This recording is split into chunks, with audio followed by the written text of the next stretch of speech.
3 people, 4 Put your, people. put your arrow up towards the middle a little bit, Val, Okay, and then somebody Oh, hit I it. see it is. It's flashing. Yeah. It I does just say did it recording. and I recorded to the cloud. Okay. Okay. Well, welcome everybody to the meeting this evening. This is a PKA board meeting.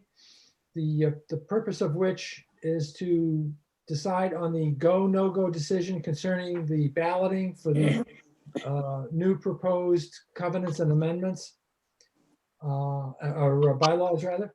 On the screen, you should see the agenda for tonight. We're going to start with the Pledge of Allegiance, followed by approval of agenda, and then following right after that, there will be a member forum where you'll be allowed to speak, and then we'll move on into the meat of the meeting. So if I could ask you all to rise, and if you can look at my little bitty window over here on the side, you'll see the American flag.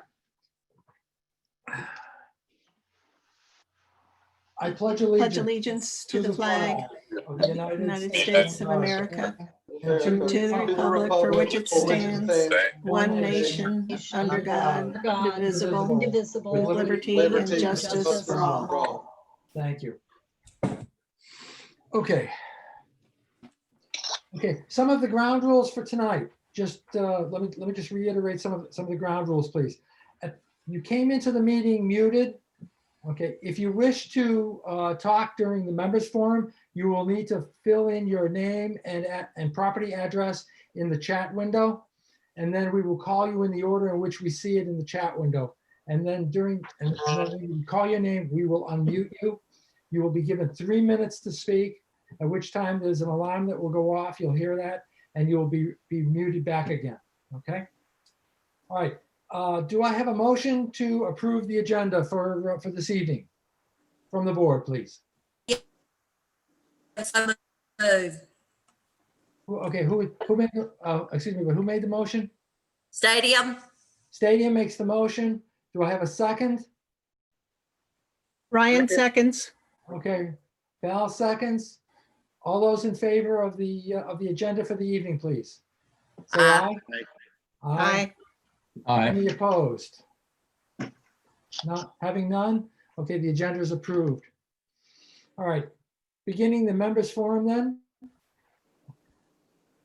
If we have, Are we ready? Jim, before Go ahead, Jim, Renee. before we proceed with the members forum, can we ask each person to ensure that their PKA address is on there? If they forgot to put it, please re-enter, because we're going to be skipping names that we haven't verified are PKA members, even though I Correct. recognize these names. Okay, yes, please make sure, but yeah, those of you that wish to speak during the members forum, please make sure that you put your name and your property address, your PKA property address in. It would also be helpful to us if you could make sure that the name that's displayed on your little window, that it is indeed your name. There were some phones and some iPads that came on in and some other acronyms. We're not exactly sure who you are. So we want to make sure we get the right people. So if you could change your name in your window to match your actual name, that would be appreciated. The way to do that is to click on your name in the lower left corner of your window. And then there should be a pop-up menu that comes up, and in that you'll find an option to rename yourself. Hey, Jim, can somebody tell us how many folks we have in the meeting at the moment? 92. Okay, thanks. 92. Paul. Okay, thank you. Jim, do you want to Okay. address the 3-minute? You did. That they'll hear the sound? Yep, there will be an alarm that goes off at the end of your 3 minutes for speaking. At which time, when the alarm goes off, you will be remuted back into the audience. Okay.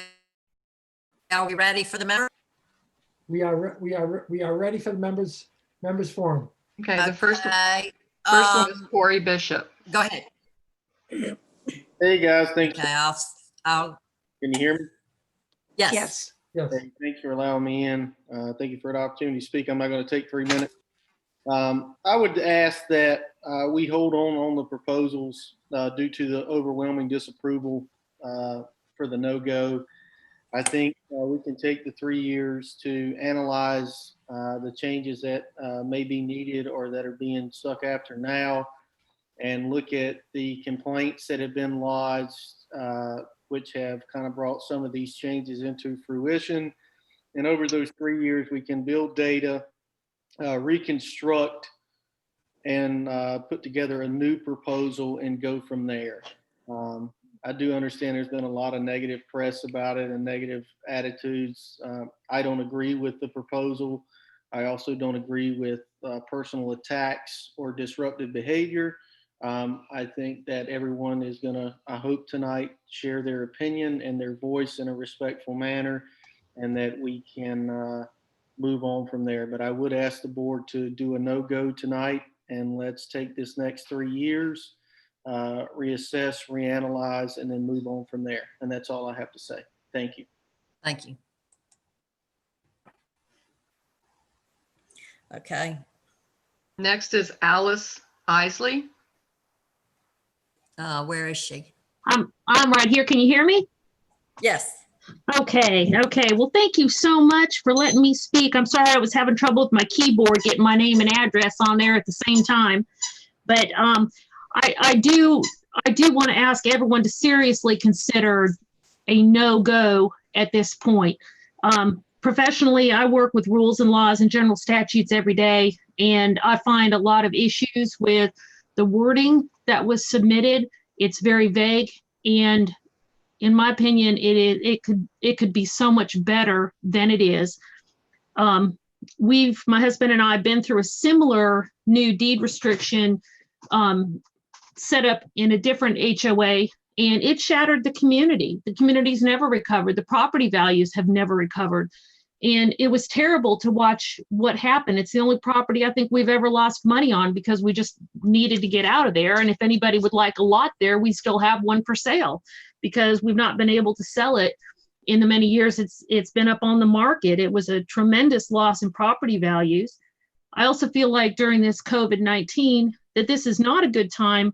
We can't have the opportunity to have in-person meetings where people can discuss this, where they can talk about their concerns, they can give up their comments and their suggestions. Personally, I haven't heard of any problems with people renting the vacation rental by owner.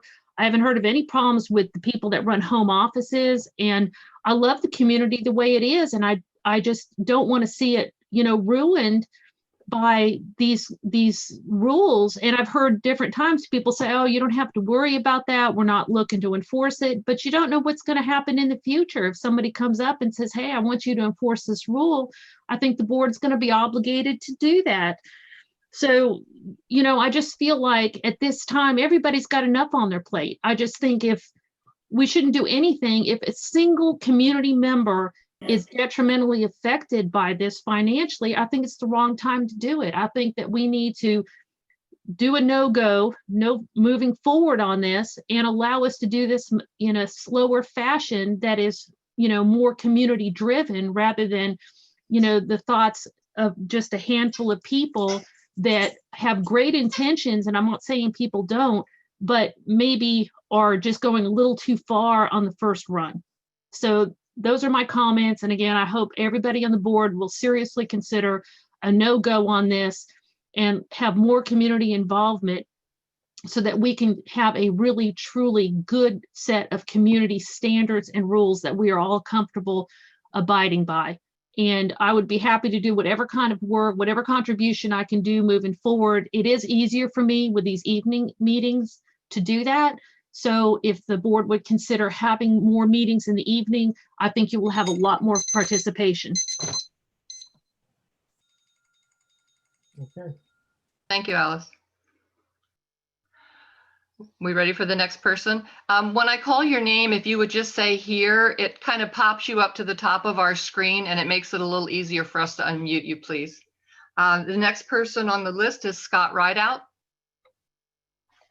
I'm going to wait till the end to speak, please. Okay. We're going to ask that people not put things in the chat room, please, because it's going to be very confusing for us because that's how we're tracking our names. So please do not enter comments in the chat room at this time.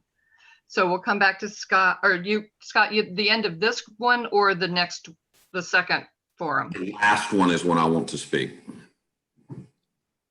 The second forum, okay. You're going to have 2 question forums, correct? I'm sorry?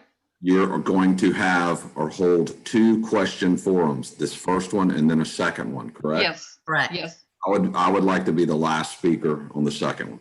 Second one, very good. Okay, next we have. Would you please re-enter your name then when we reopen the chat during the second forum to make sure we don't lose track of you, Scott? Don't want to miss anybody. Okay, so now we have Gina Harris. Are you here, Gina? Maybe that didn't work. She's here. Okay, wait a minute. Has she unmuted? Gina, I see you just unmuted. If you could speak, your picture will pop up so we can see you. Mm.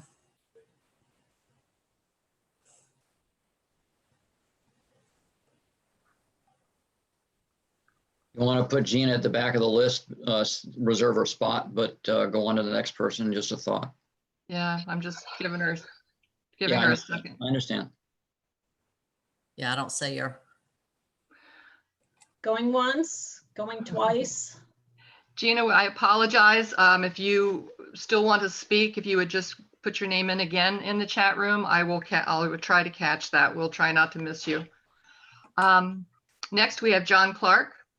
Unfortunately, we have multiple Johns with no last name. John, you will have to modify your name in order for us to know who you are. He has his address in there.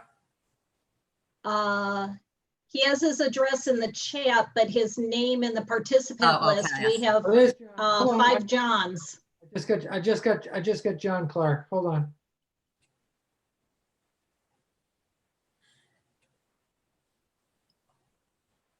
Let's see. There are 2 Johns without a last name. Yep. Oh, there you are. Thank you, John. I just requested you unmute.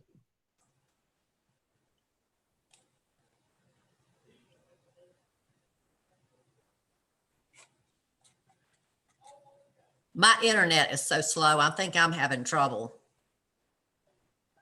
John, you should be able to speak.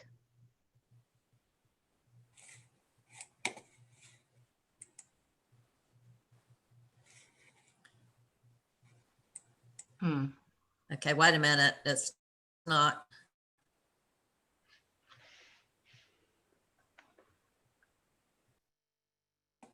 You think the issue could be on our end? Oh, he's available. He should be able now. John, you should be good now. John? You're unmuted.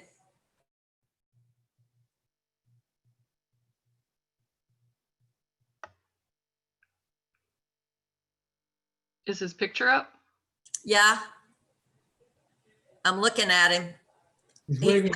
he He's waving his must have hand his at us. computer muted because he's unmuted.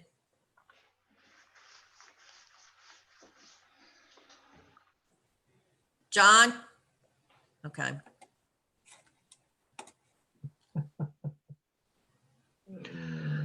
Lordy. Okay. This is gonna be tons of fun. Oh, Can we move on to somebody else? Who's after John? Joseph's Well, on the phone. I wanted to make sure that it's not us. Yeah. He's on, I see him as being unmuted. But he's not responding. No. Can you ask him to give a thumbs up if he's listening to us, if he's hearing us? I doubt he Wave is. at us. Okay, I can't find him now. Or whichever John Yes, is listening. I've He's got a thumbs up. He has a thumbs up. He can't hear us. We can't hear him. Maybe is- John can dial in with his telephone and try again verbally, because for some reason it's not working. Shall we go to the next one? Yeah. Yes, Yeah, Joseph's iPhone is next. I'm sorry, who? Joseph's iPhone. Oh, it's Joe and Joe Ann, Browning. Joe and Ann Browning, please. Oh, okay, I see it. There he is. Do you see him? Good evening, everybody. Can you There, hear me? Hear you. Yes, Yes, we can hear you. gotcha. yay. Great. First off, I'd just like to thank you for putting this forum together. It's nice to actually have a chance to speak. I would ask that we do suspend this vote as a no-go and revisit in 3 years. I know we bought our property 3 years ago and made a lot of decisions financially to turn it into a short-term rental. And now we feel like the rug is being pulled out from underneath us through no fault of our own. I think my neighbors would attest to the fact we rented it all summer successfully. And I think my neighbors would attest to the fact that the renters were good and there were no issues. And I would make the argument that I think it's unfair to limit everybody's livelihood because of out of fear of what may happen. We have a full-time property manager that's there. These things can be addressed without limiting 700 different lots and the ability of what they can do with their own property. So I would ask that we, suspend this vote for now. That's all I have to say. Thank you. Okay, thank you. Thank you, Joe. Okay, are we ready for the next person? Peg Geertsen.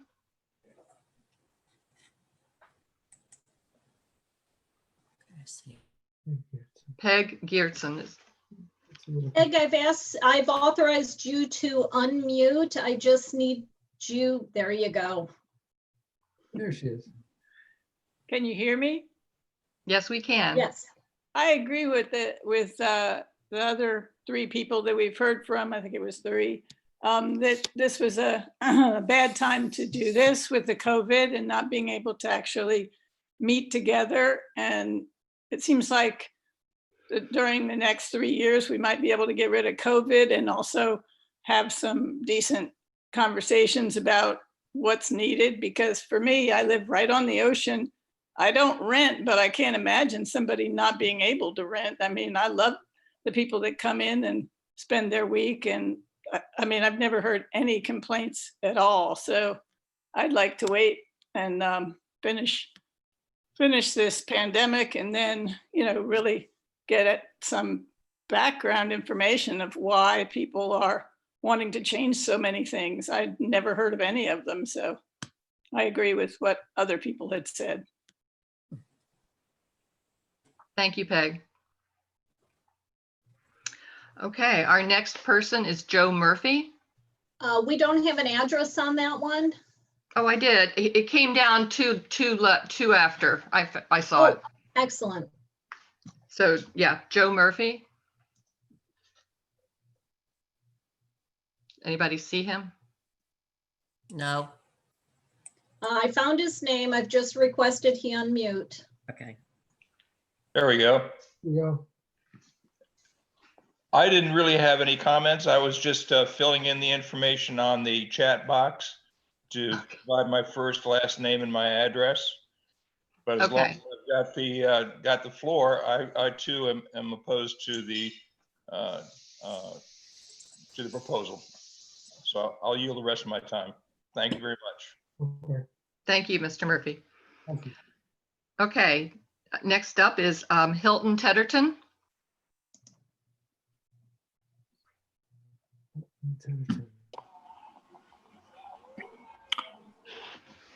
Yes, can you hear me?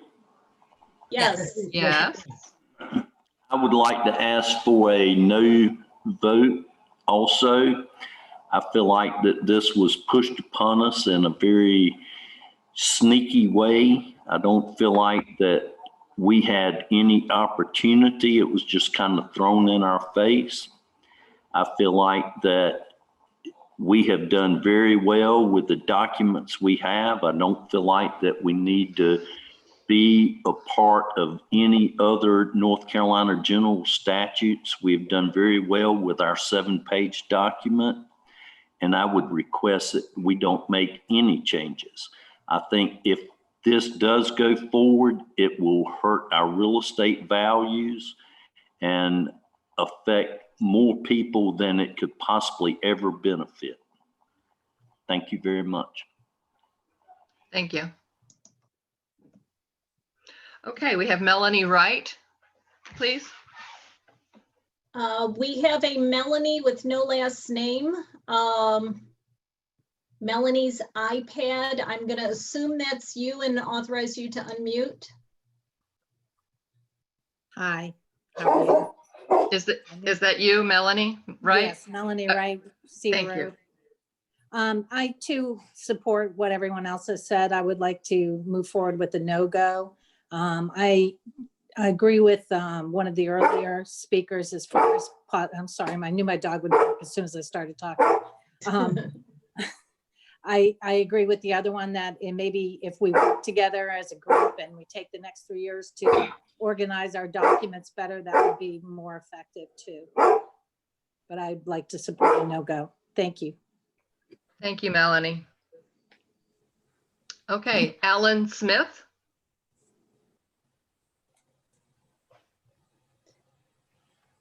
We have one Alan. I have just requested he unmute. I assume that is the Alan.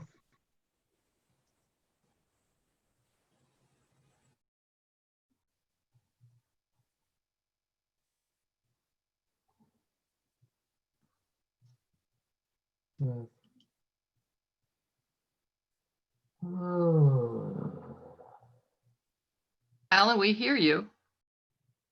We hear something. We hear something.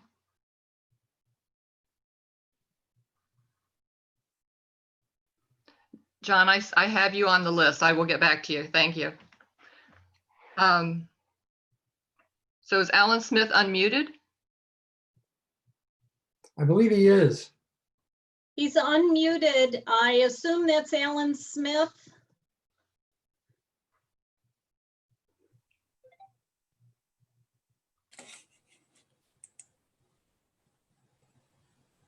Is it Okay. possible that Alan Smith is under Cindy's name, Cindy and Alan? That would make sense. Because I'm not hearing anything.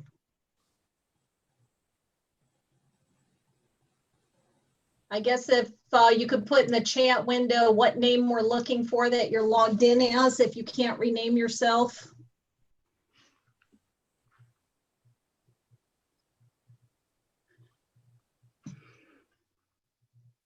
It is Alan. Okay, there's only an Alan, not an Alan Smith, though, on the participant list. Thank you, Joe, but we have multiple Cindy's first name only and one Alan first name only. We did unmute, but for some reason we're not hearing you. Yeah. Try this one more time on the Alan login. I think it's under Cindy's iPad. Alan Smith, 118 Walnut Circle. Okay, we'll see if that's you. I will authorize the unmute there. Hello? Hello?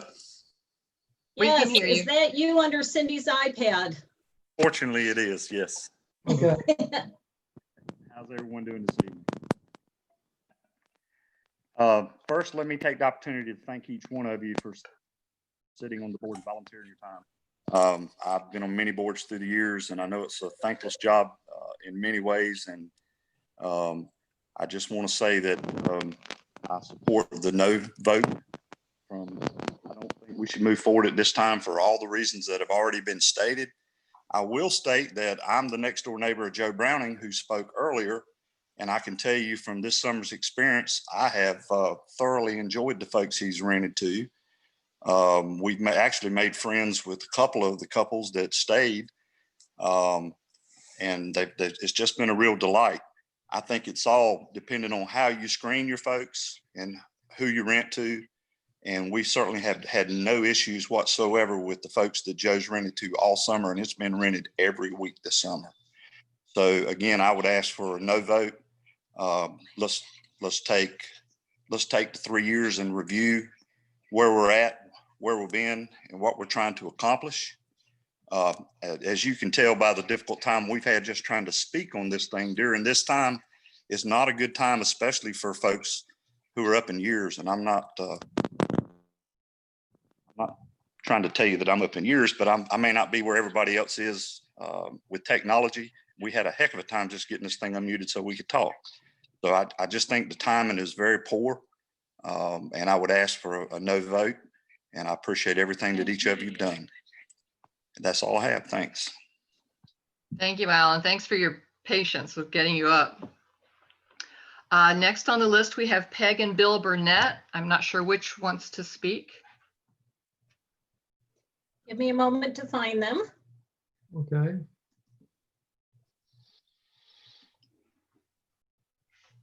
Bill, you should be able to unmute now. Hello?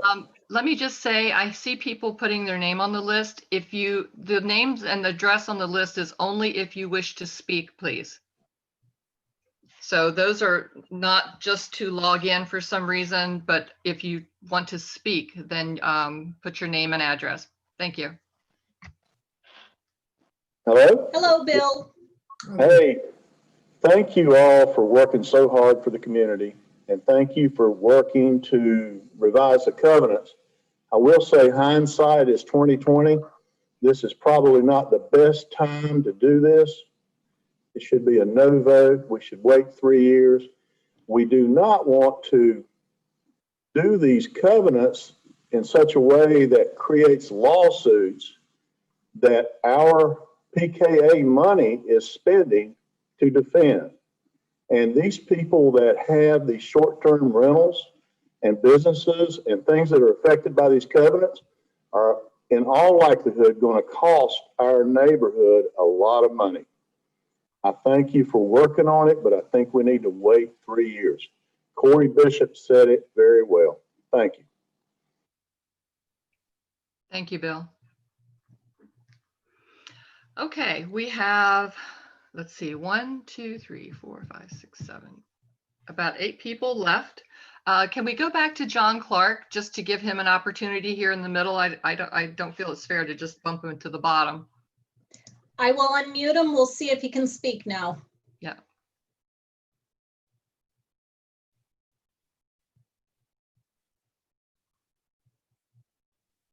Can you hear us, John? We're not hearing you.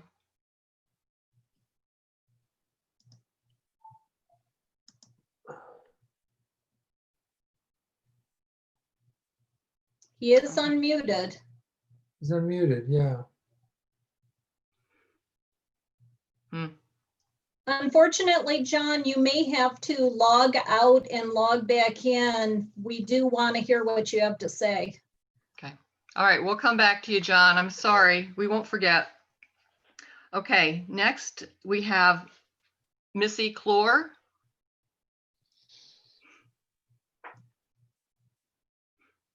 Hi, can you hear me? Yes. Yes.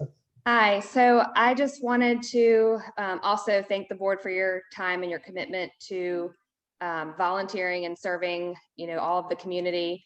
And I completely understand the need to revisit some of the bylaws and updating some of the wording within that document. I do believe that any future board member sitting on the board should be well aware of, how the board should operate. I know I've wrote a letter before about making sure that it's real clear when a closed meeting should be held and what should be open to the membership. And I just think to avoid any future litigation, that it's in the best interest of the members sitting on the board to make sure that that's all outlined so that anybody that's volunteering in the future also understands, when closed meetings should be held and things of that nature. I would also ask that I think the meeting minutes should maybe be a little bit more detailed. I think that will be helpful for any future issues if you're trying to look back and see what happened at meetings, it's not real clear who says what. And I just think a little bit more detail in the meeting minutes would be helpful to everybody. I also, I understand, I know a few people said the timing of this vote is, not ideal. And I understand that the current covenants say that it had to happen before December 31st of 2020. And that's why you guys presented this to the membership. So I understand that, but I think that I would also ask the board to be a no-go for a vote at this time. If I was a sitting board member, I would be really concerned that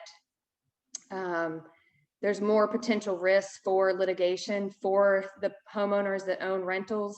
Somebody shared with me an article from Warden Smith, and it said that anytime a community was not initially developed as a planned community and they tried to impose use restrictions on owners after the fact, after they've purchased their property, that any time that they've tried to do that, it's always been overturned by attorneys later on. So I think some more research into the complaints and what led to that and that being put into the new covenants would be ideal to kind of know more about. Is this a severity issue? Are there how many homes do you guys get complaints on? What is the severity of those complaints? Or is it a frequency issue? How many times are the cops being called to that home because of, noise violations or things of that nature? So I think anytime you're making a decision, it should always be data driven. You should always be able to present numbers of how many people are for it, how many people are against it. So I would just recommend that as you go to revise these covenants and bylaws, that you do some more upfront survey of the membership. And I appreciate that you guys try to do that before this meeting. So I think you're on the right track. Thank you for your work. And I just would like to ask that, again, you vote this down so that we can kind of put this behind us and we don't have any pending litigation in the future. Thank you. Thank you, Missy. Jim, before we call our next person, we are at 100 participants. I know there was a mix-up with a second person that was not a board member sending out an invite. I don't know what account this was set up on, but apparently there are people in excess of 100 that are trying to log in. And I know we bought that 1,000-person license, so. Yes, I don't understand that either, because I had increased the attendee limit to 1,000 people for the informational meeting and for the upcoming meeting on November 13th. So this should be a 1,000-person limit right now. I don't know where the 100-person limit is coming from. There's an individual who held up a note saying that there are people trying to log in. I'm assuming that he may have gotten offline contact. We only have 99 people in, so there is at least one seat, even if some oops with scheduling the meeting happened. I haven't seen any notices coming up that said people are waiting in the waiting room. You won't see it if we limit to 100. So, but right now we're at 99, so there should be at least one person able to get in. But we're not limited. We're down to 98. If anyone has a double login, like for instance, a husband and wife or an iPhone and a computer, if you could remove your second login just in case this is a 100 license issue. I don't know that it is, but if it is, that'll free up more spots. Right now we have 2 spots if we have a problem with how the meeting was scheduled. It should. My understanding is that we should be at the 1,000-person limit. So well, if you recall, we had 2 invites for this meeting, and one was from a different source, and I'm concerned that it might have been. This is the original. This is the original invite, and when I increased the limit, I was told that we would not have to reissue any of the existing meeting notices. Okay. Beautiful. Well, right now we have some seats available. So as long as we have less than 100, I'm going to assume it's not an issue with the license. Yeah. Okay. All right, do we have, who else is in the chat session? Let's Okay, let's keep moving, please. let's keep going. Our next person is Frank Amend. Frank Amend. I'm here. Amend. Oh, thank you. There he is. Excuse me? Go ahead, Frank. Okay, first I'd like to express my my concern and my strident opposition to these changes. And I really have more questions and I would like the board to address it either today or in an email of what happened between updating some bylaws and covenants to putting all this other stuff in that's been so controversial. Did you do it on a whim, or what was the driving force, and who was responsible for that? Was it the attorney that brought it up to you guys? Was it you guys that decided that we, needed to do it? I'd like to know who exactly led us into this direction under the with no one knowing what was going on. And if I'd yield my time to Jim if he wants to answer that. At this point, our norms for the member forum right now is to just take in your comments and questions, and we will get back to answering your questions later. Okay, so just secrecy all the way, or? There's just way too many people right now logged in with comments, and there's still more business that we have to accommodate. So when will you actually give us an answer to that? We will get probably by the end of the week. Okay. Okay. All right. Thank you. Okay, Frank. Thank you. Okay. Next, and I apologize for the pronunciation, is John Adamczyk or Adamczyk? Adamczyk, possibly? Adamczyk? Adamczyk, thank you. Yeah, very good. Correct us if we're wrong. Very good. Thank you for this opportunity to speak tonight. And so we're up here in Western New York, in Rochester, New York. We are second homeowners. However, we've been coming down to Pineville Shores for over 25 years, visiting Doug and Mary Weaver on Dogwood Circle. And 3 years ago, we had an opportunity to buy a home there. That was our dream, but we knew that the only way that we'd be able to do it financially is if we were to rent it out. So we do rent it. I think we rent it at a premium in order to not only preserve the neighborhood, but to preserve our house. We don't want just anyone renting it. We've never, ever had any kind of complaints about anyone who's rented our home in the last 3 years. So I would respectfully ask that the board say no to this. I'm very disappointed that the process has even gone this far, and it would be a very, very significant hardship to us if we weren't able to rent the home. And we don't plan on doing it forever. Once the mortgage is paid, which we hope to get done with that in just a few years, we're going to spend more time there. We want to be a more permanent part of the community. We're down there about 8 weeks a year now. We love it we love it there. It's a beautiful community, and we just want to be there more often when we can. But for now, if this goes through, I think we would be forced to take some action. So I think it's very unfair for us to financially bear that kind of burden. We made a decision to purchase the house and to rent it out, and all of a sudden these covenants come in, and financially it just wouldn't work wouldn't work for us.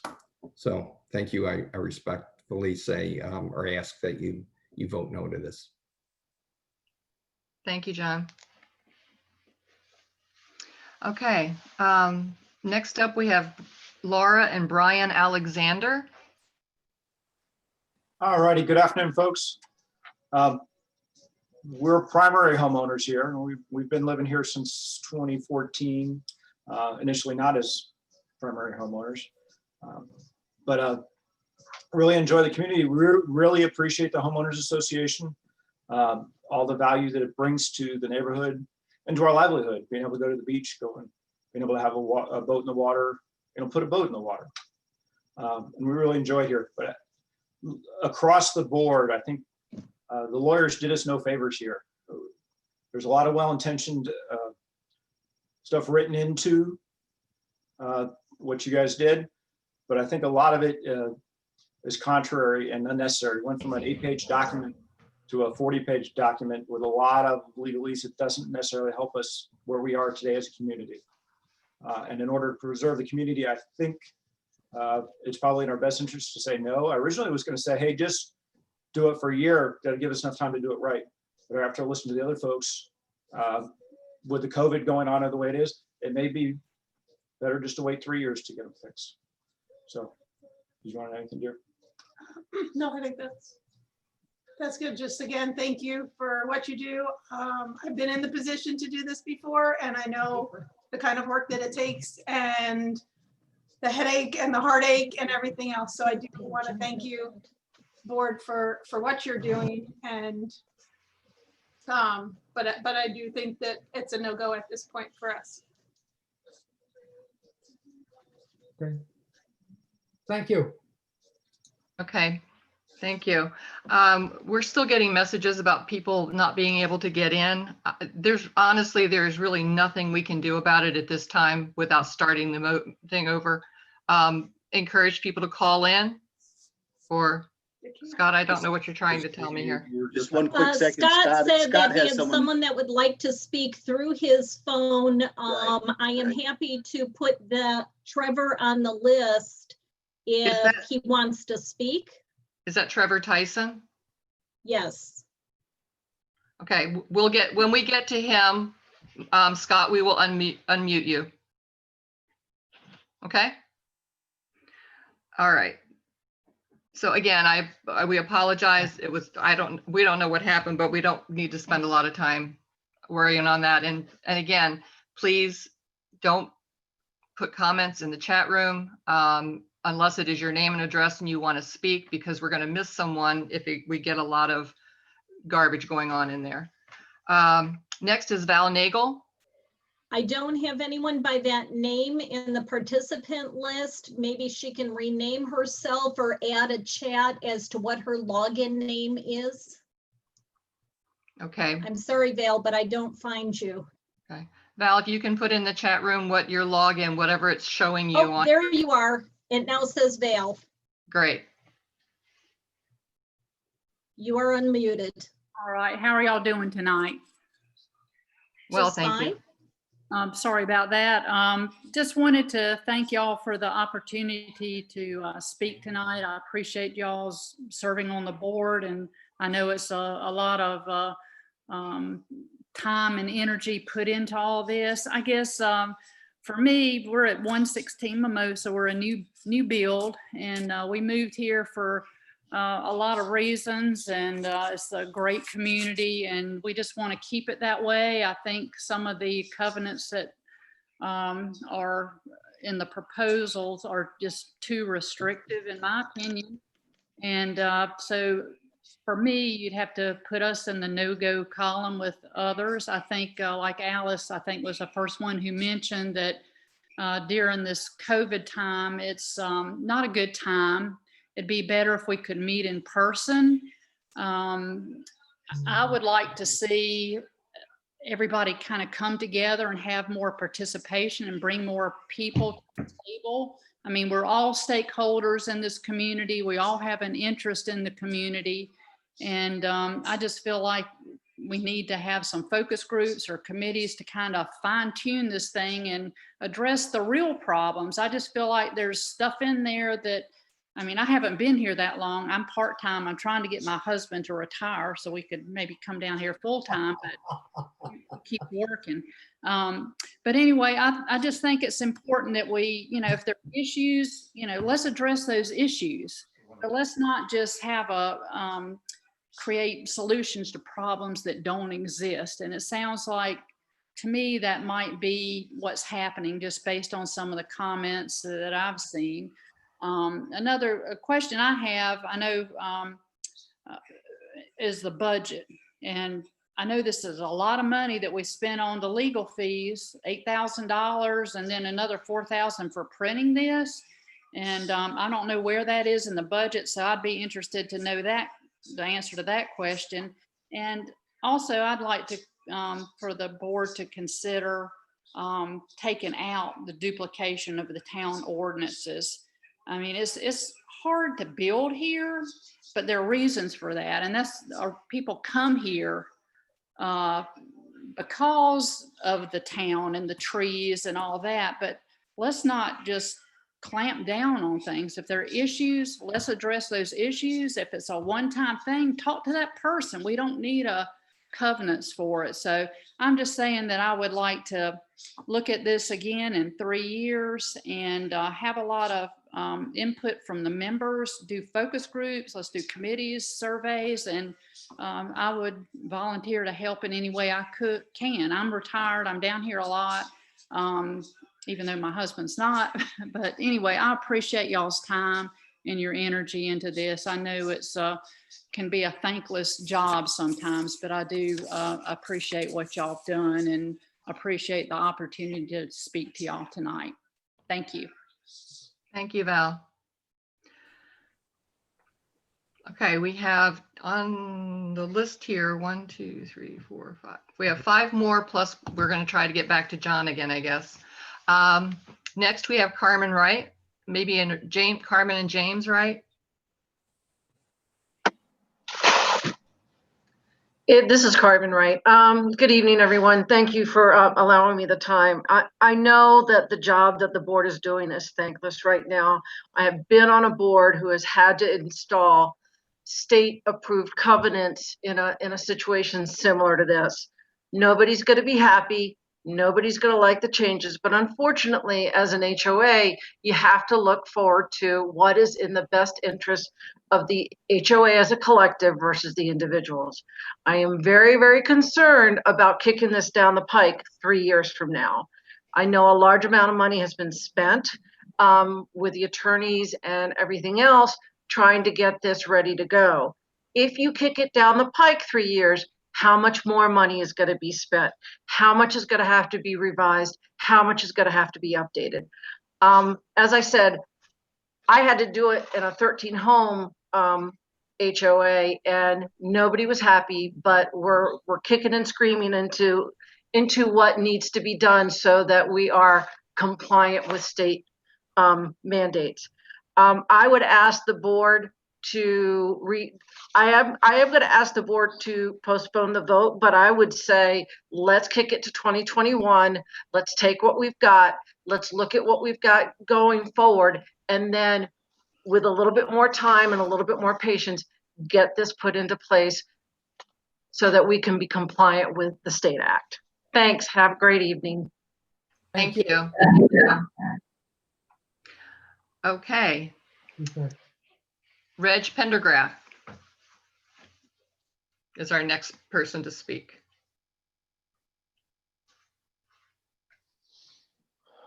Okay, am I there? There you are. Can you hear me? Yes, we can, Reg. Okay, cool.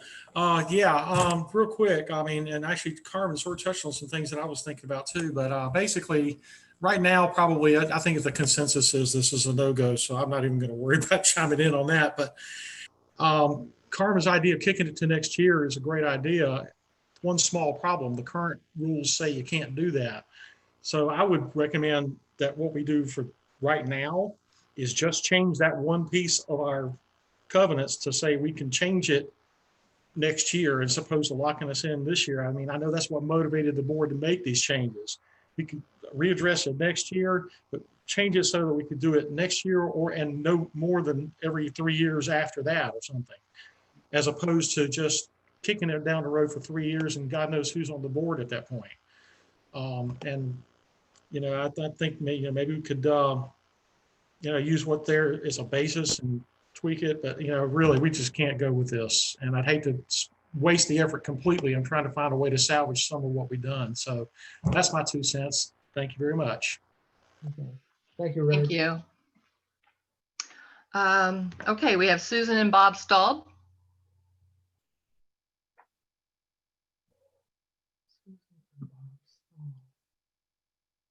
Again, I'm asking you to please do not put comments in the chat room. I'm asking you politely someone's going to get missed, so please do not do that. Hello, can you You hear will me? have your time. Can you hear me? Susan? Hello, can you hear me? Yes. Yes.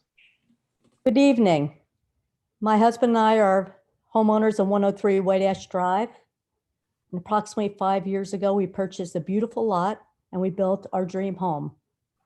We love Pine Knoll Shores. It took us 10 years to make the decision to build here. We love the community. We love what we have as far as the parks, the beach access, the marinas. And I know that all of you are dedicated to making this our forever home. We are a little taken off guard with during this process, even tonight, we can't even get the meeting straight where everyone can get on.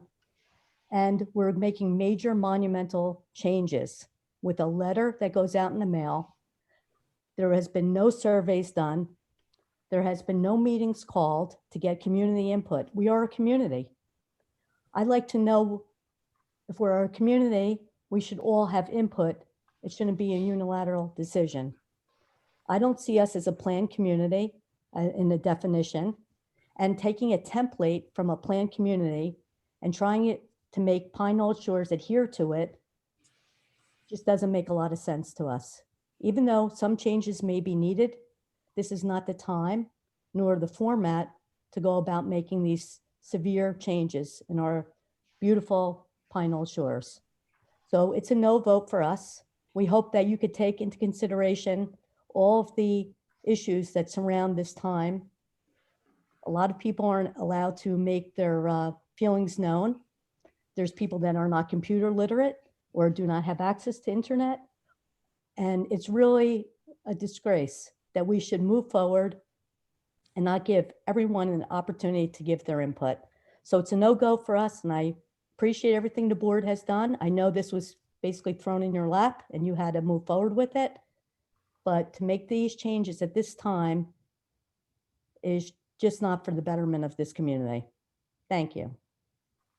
Thank you, Susan. Thank you very much. Okay, we have 3 more people, and my suggestion is that we cut at that point for comments for the first members forum, if everyone agrees with that, because we will have an opportunity afterwards, after our meeting, to speak again. So Eddie Stallings is our next person to speak. Can you hear me? Yes. Yes. Okay. My name's Eddie Stallings. My wife and I, Candy, own a home at 114 Arborvitae Court. I'd like to first of all thank Scott Rideout for putting us informing us is a better way to put it about this situation. I'm disappointed in the board. I was past president of the Reefstone group, and also Bermuda Green. So I have a little experience, and I appreciate you guys being willing to serve because it is a volunteer position.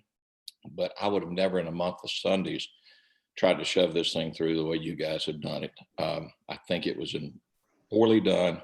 I think it's recognized by how many people are adamantly opposed to it here. My vote is an absolute emphatic no, not for next year, at least 3 more years, and hopefully some calmer heads will prevail. Thank you very much. Okay. Thank you, Eddie. All right, so we have, next up is Trevor Tyson. Trevor, right? So we need to unmute. Is he there with you, Scott, on the phone? I'm here. You hear me? Oh, I'm sorry. Excellent. Got it. Thank Hi. you. Yeah, thank y'all for working to help our community, to make it better. We are thrilled to be here. I've appreciated the answers to the questions that I have emailed y'all. But in reviewing some of the responses, and I guess the little spreadsheet y'all put together, the board has admitted that there are a lot of problems with these documents. You began the review a year ago, and here we are a year later, and there's still a lot of problems. I think the level of detail, I guess the choice to become a planned community, I don't think anybody understands. I mean, a planned community is perfect for a homogeneous community of 55-year-olds who are, in a retirement community with small streets and small houses and small parking. And there are so many issues that don't seem to apply to this heterogeneous community of wonderful retirees, second homeowners, primary homeowners, families, small people who own small businesses, renters. There are obviously a couple of hot button issues, but this is not a homogeneous community that a Planned Community Act is going to be able to encompass. And yes, it would be lovely if we could change the rules and in January say, okay, we're going to pass this, but in January we're going to fix it. That's not really realistic. Tonight, the technical issues, I mean, I logged out by mistake and got kicked out. I couldn't get back in. I mean, how do you know that there aren't more people who haven't just given up because their frustration with the technical issues here tonight? A lot of us are under a lot of stress financially, emotionally, health-wise from COVID. Why are we racing to get this passed? I think there are some specific problems with the 7-page document that we have, and I think those need to be addressed. One, I think is essential is that in any business organization that I have been involved with that has bylaws and covenants, they are very hard to change. There is normally a supermajority required to change those. I don't understand, I guess nobody really cared or whatever, that it's just a majority vote. Thank you. That's your 3 minutes. Okay. I have one more name. Eamon Kromka. I don't know if you were just trying to tell us you were here or if you would like to speak. Eamon Kromka.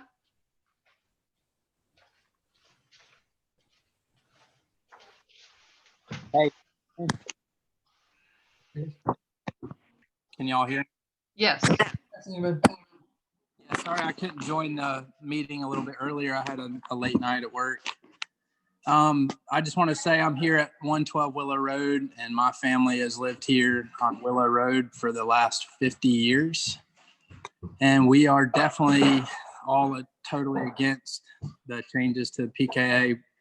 When my dad moved here back in the 60s, Pinal Shores was a much different place than it is now. And plenty of things that have to change over the years, but there's also a lot of things that don't have to change. So we love Pinal Shores. We've been here a long time. We know many of the people here in the neighborhood that have been here a long time. And we just look forward to living our life here in Pinal Shores like we always have, without a lot of changes to the covenants and PKA. Like everyone else has mentioned, PKA has done a good job at maintaining their parks and boat ramps and marinas. But now that the town has taken over so many of the building issues and planning and inspections and all the other things that the town does well, there's just not a real need for PKA to step in and make any of these changes. So after reading the covenants, honestly, there are definitely things that need to be addressed to more closely match up with Pinal Shores town rules. But other than that, I don't really see a need for many of the other changes that we have here. Pinal Shores does a great job at managing all that on their own. Thank you, guys. Thank you. Thank you, Eamon. Okay. Shall we try John one more time? John Clark. Let's see if we can get John online here one more time.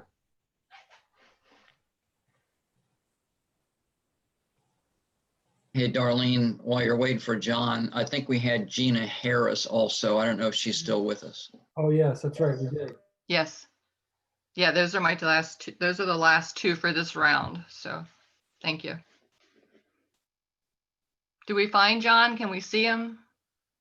John is unmuted. I did authorize him and he has unmuted himself, but for some reason we are not hearing him. He must have difficulties at his end because we've heard everyone else. Yeah, Okay. okay. Well, maybe he can work on that again. In the meantime, we'll have a second chance to speak. Is Gina Harris? Gina, are you out?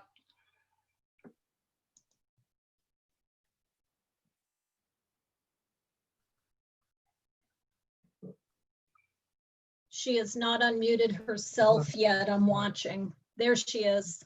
There she is. We're not hearing you yet, Gina.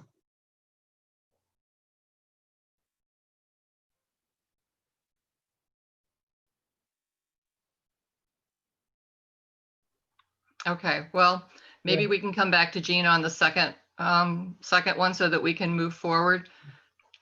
I just want to say, I'm not trying to take this over, but we have 96 participants right now. So if you know someone who is having trouble getting on and they're still interested to hear what's going on during the board meeting, you probably maybe want to let them know. Okay, thank you, Darlene and Renee. All right, moving on to the next item on the agenda then. Let's see, I'm going to share screen. There we go. And I'm going to close this down and I want to come over to here and open this up. Paula, do you want to talk to this? The timeline for the covenants? Are you ready for me? Yes, we are. Go ahead. Okay, we started the process in July of 2019. We had quite a few meetings. The changes were sent to the attorney February 25th of 2020. The covenant changes announced in a monthly email blast on the 25th. And then, of course, in March 27th, we had COVID shut down. Our first draft was received in August of the 7th of August. And draft was forwarded to the board of directors.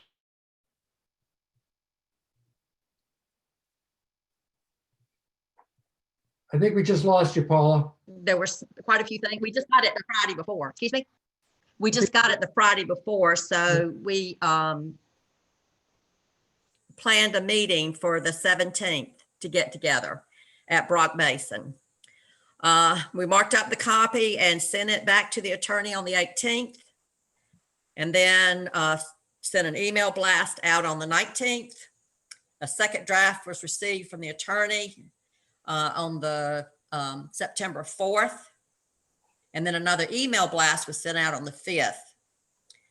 We had the board meeting to approve it on the 28th. And we've received our first requests from a homeowner for information on that. That was actually the only one we received. On the 3rd of October, we met to put the packages together and send them out. And then on the 5th, the packages were mailed. So we did things as fast as we could with COVID involved. And then the email blast of the covenants and informational meeting was announced on the 8th. That's the timeline. I know everybody had asked about what the timeline was. That was the timeline of the covenants and bylaws. May I ask you a question, Paula, about that timeline? Sure. It was my understanding that, because I was new to the board at the time that the draft came in, it was my understanding that it was long overdue. Hadn't it been expected to be quite a bit earlier that we? Oh yeah, it was supposed to, we thought we were going to get it back like in April or May. But, or hoping for April, but then, you know, with COVID, and with the board meeting come up, we were just starting to do Zoom. So we're, as bad as things went today, as many mistakes as we went today, in the beginning, trying to do Zoom was even worse. So, and we knew doing the June meeting, that's why we still didn't even have the documents back.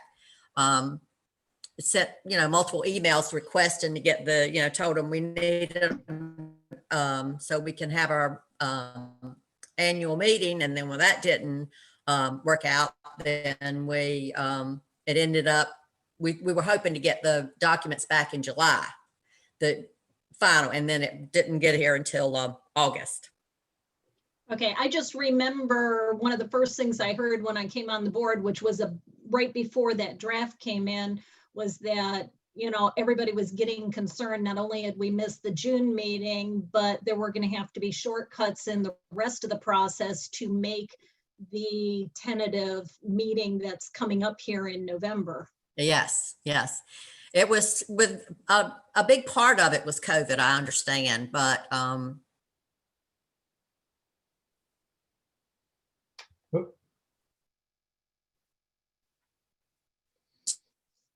Paul still there? Yeah, I think Paula, I think you just hung again. oh, sorry. That's okay. I'm having I keep getting signals that I'm a bad signal, so I'm sorry. That's okay. That's okay. Could you hear enough of my explanation, or did I pause? Yeah. Okay. Yes, it's just that I hadn't heard enough of it earlier, so I just wanted to make sure that before we make any decisions, the entire board understands some of the glitches that happen that put us in the situation we're in.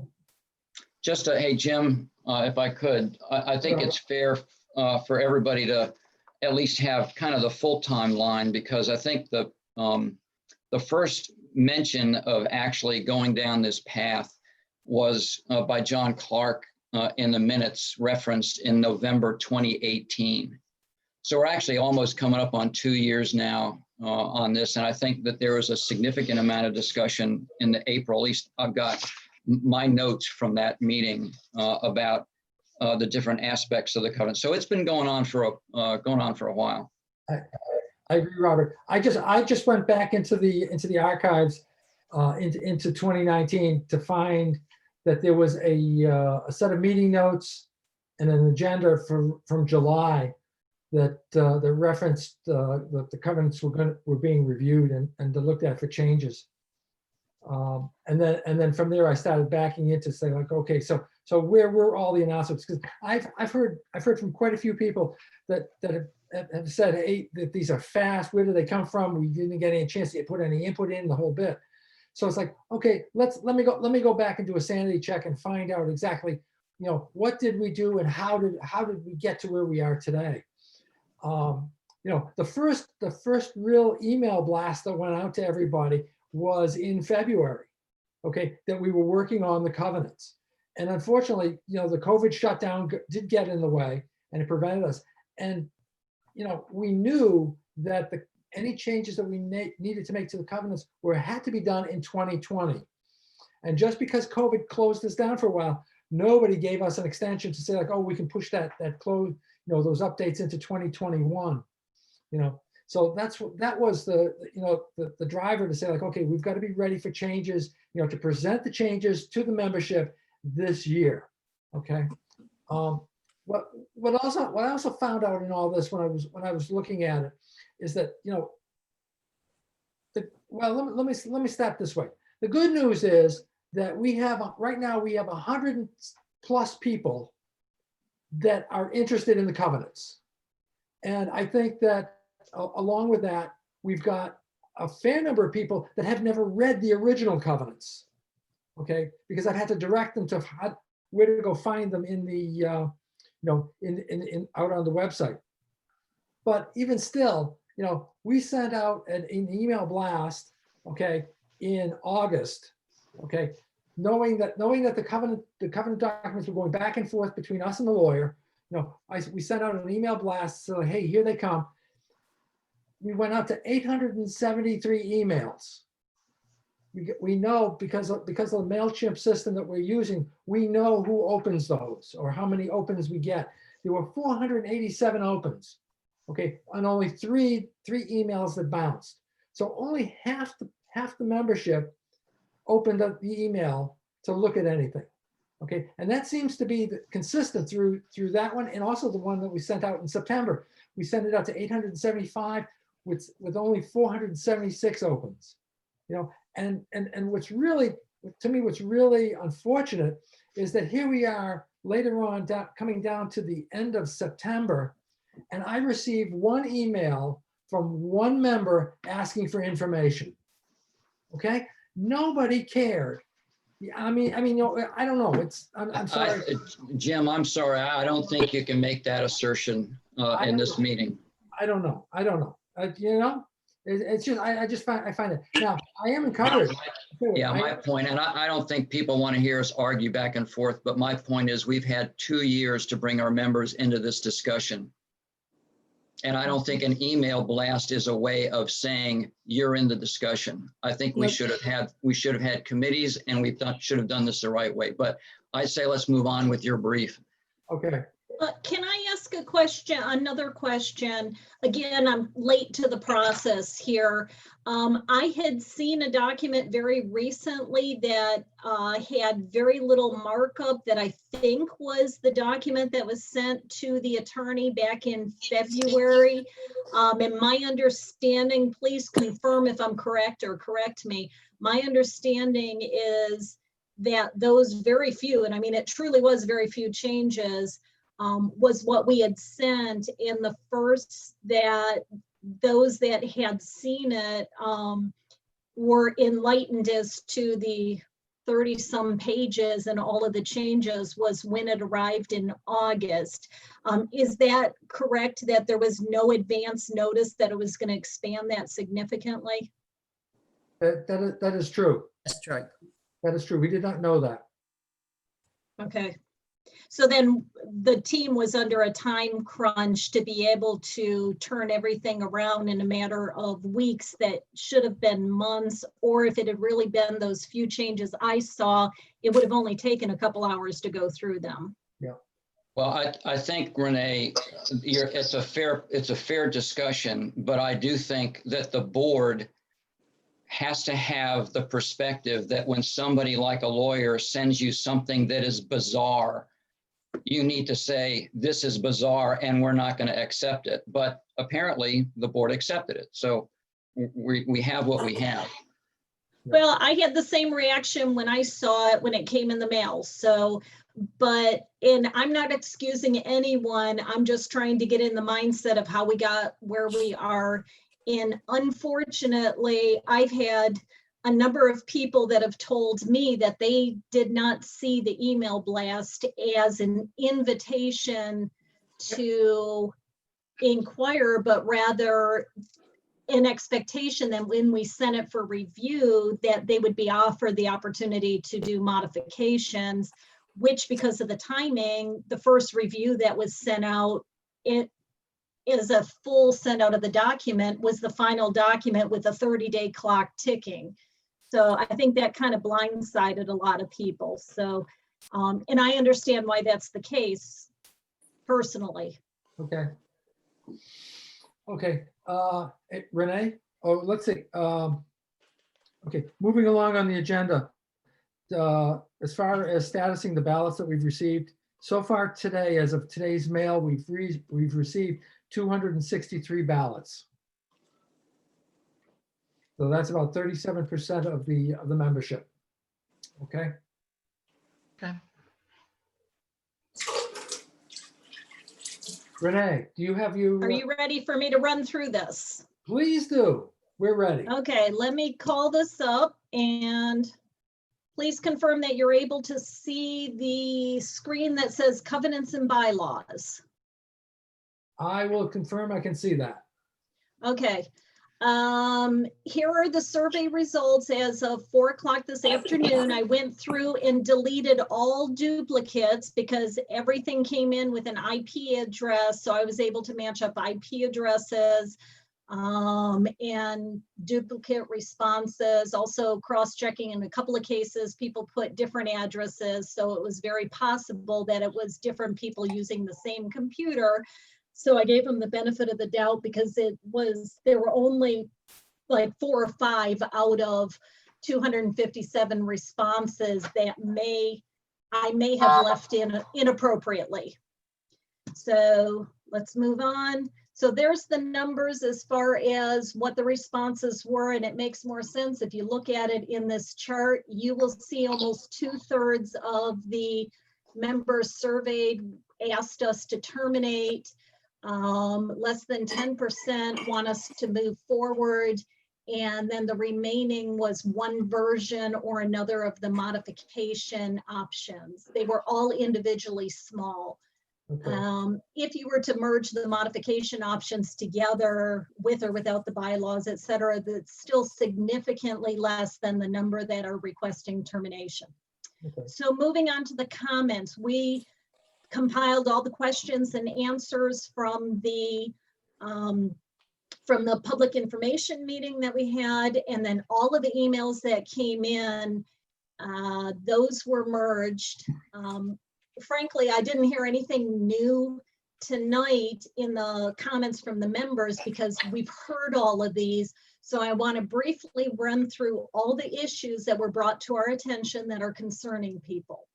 So concerns raised that some of the terms were ambiguous, need to be better defined, concerns that we need to adopt an open meetings policy to ensure that we don't misunderstand, and as I even heard tonight, to allow us the opportunity to put something in writing that would follow when we leave, so everybody understands what you can and cannot do.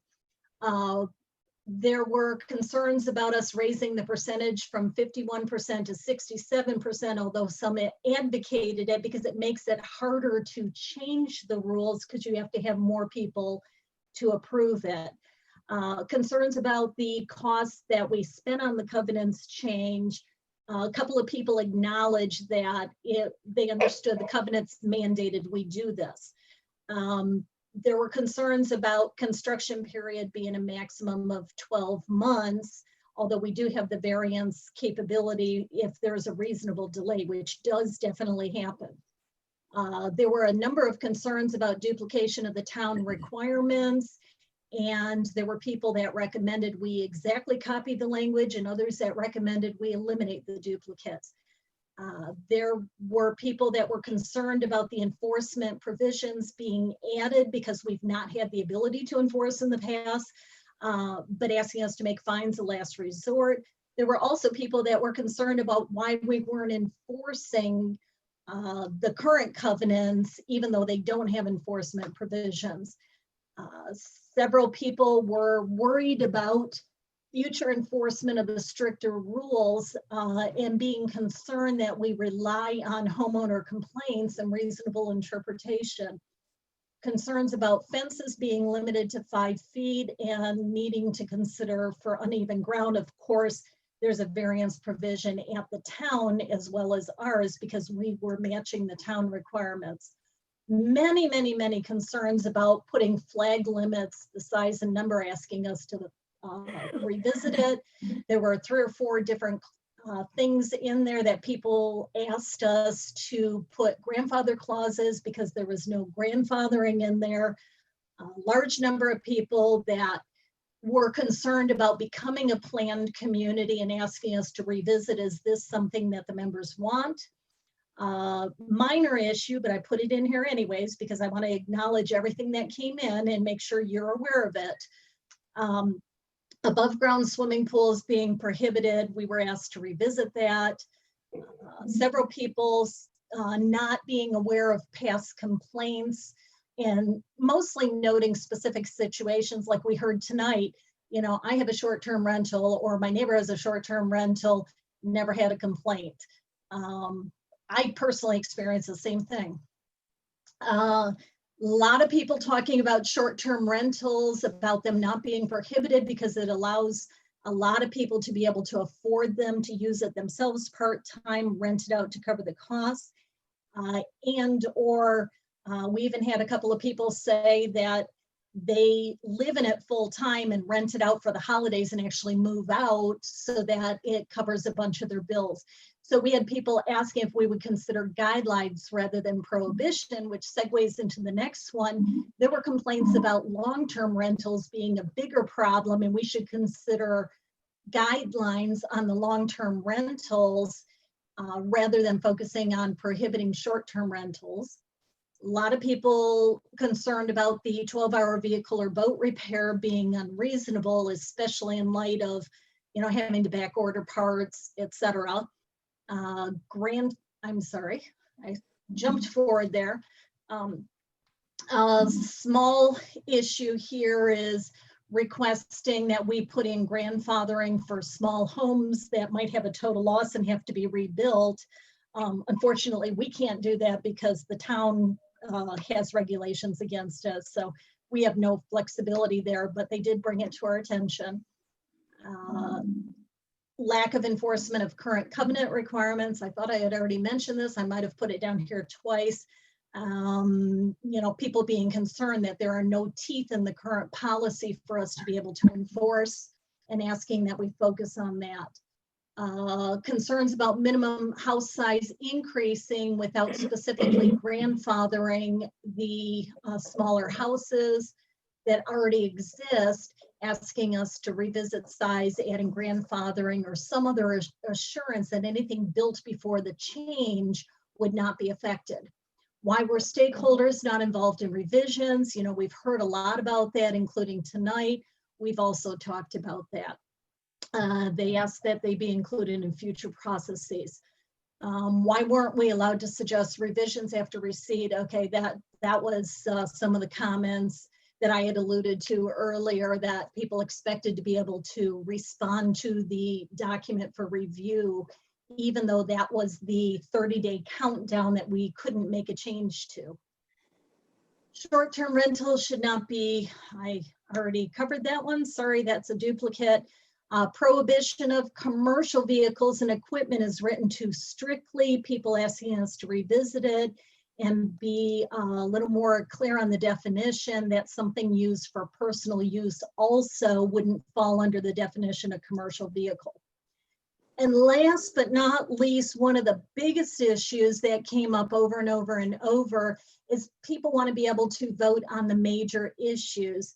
And certainly if we were to delay this, it would give us a lot more time. I'm sorry, delay it or stop it. It would give us a lot more time to be able to do all the work that's necessary to write this up on a piece-by-piece basis to allow people to vote one versus another. And that's all that I have. Okay. Great. Thank you for putting all that together, Renee. Yeah. Well, it was actually the members that provided it to me. So I am just kind of making sure all of you are aware of what our members were bringing to us. You heard a lot of it over the speakers tonight, but so it's really kind of the same thing, but we just needed to make sure all of us were aware of the issues brought to our attention. Okay. Thank you, Renee. Thank you. Hey, just one question, Jim. Paula, just so I'm clear, did you say that it was the February 2020 board that authorized the complete rewrite? Is that when that occurred? It was the February 2020 board? Yeah, I think it was. Okay. When we sent it to them, yes. Okay. All right, thanks. Okay. Any other questions for Renee, board members? Okay. Well, let me just close then with the Q&A document contained a lengthy version of almost everything that I just said. So I know you all received it. There were a couple of new things tonight, I think, but so again, I think I'm comfortable that all of you have been notified of the issues. Okay. Super. Okay. Thank you, Renee. Thank you very, very much. Okay. Getting down into the next item on the agenda for tonight. Could I have a motion to consider the go, no-go ballot continuation. So moved. Darlene? Okay, Darlene, do I have a second? Second. Stadium. Okay, second by Bennett. Okay, Bennett. Okay. What do we mean by consider it? I was kind of thinking we would make a motion to vote one way or another and then have a Yes. discussion. Yes. I think that's what we just did, is to decide to do that. That was my intention. Okay. Okay, because the agenda already said we're going to discuss it, so I guess I don't know if having a motion on the table to discuss it is necessary. Once we discuss, I think we might come to a consensus of what the motion to approve should be, which is go or no go. Yes. All right, so. Well, I'm fine either way you want to handle it. If you want to go with a vote or if you want to have a discussion and a vote, I'm fine. Well, we should have a motion, a second, and then a discussion of the decision. and Darlene, you would need to change go or your, no go. change the motion. What do you want the motion to say?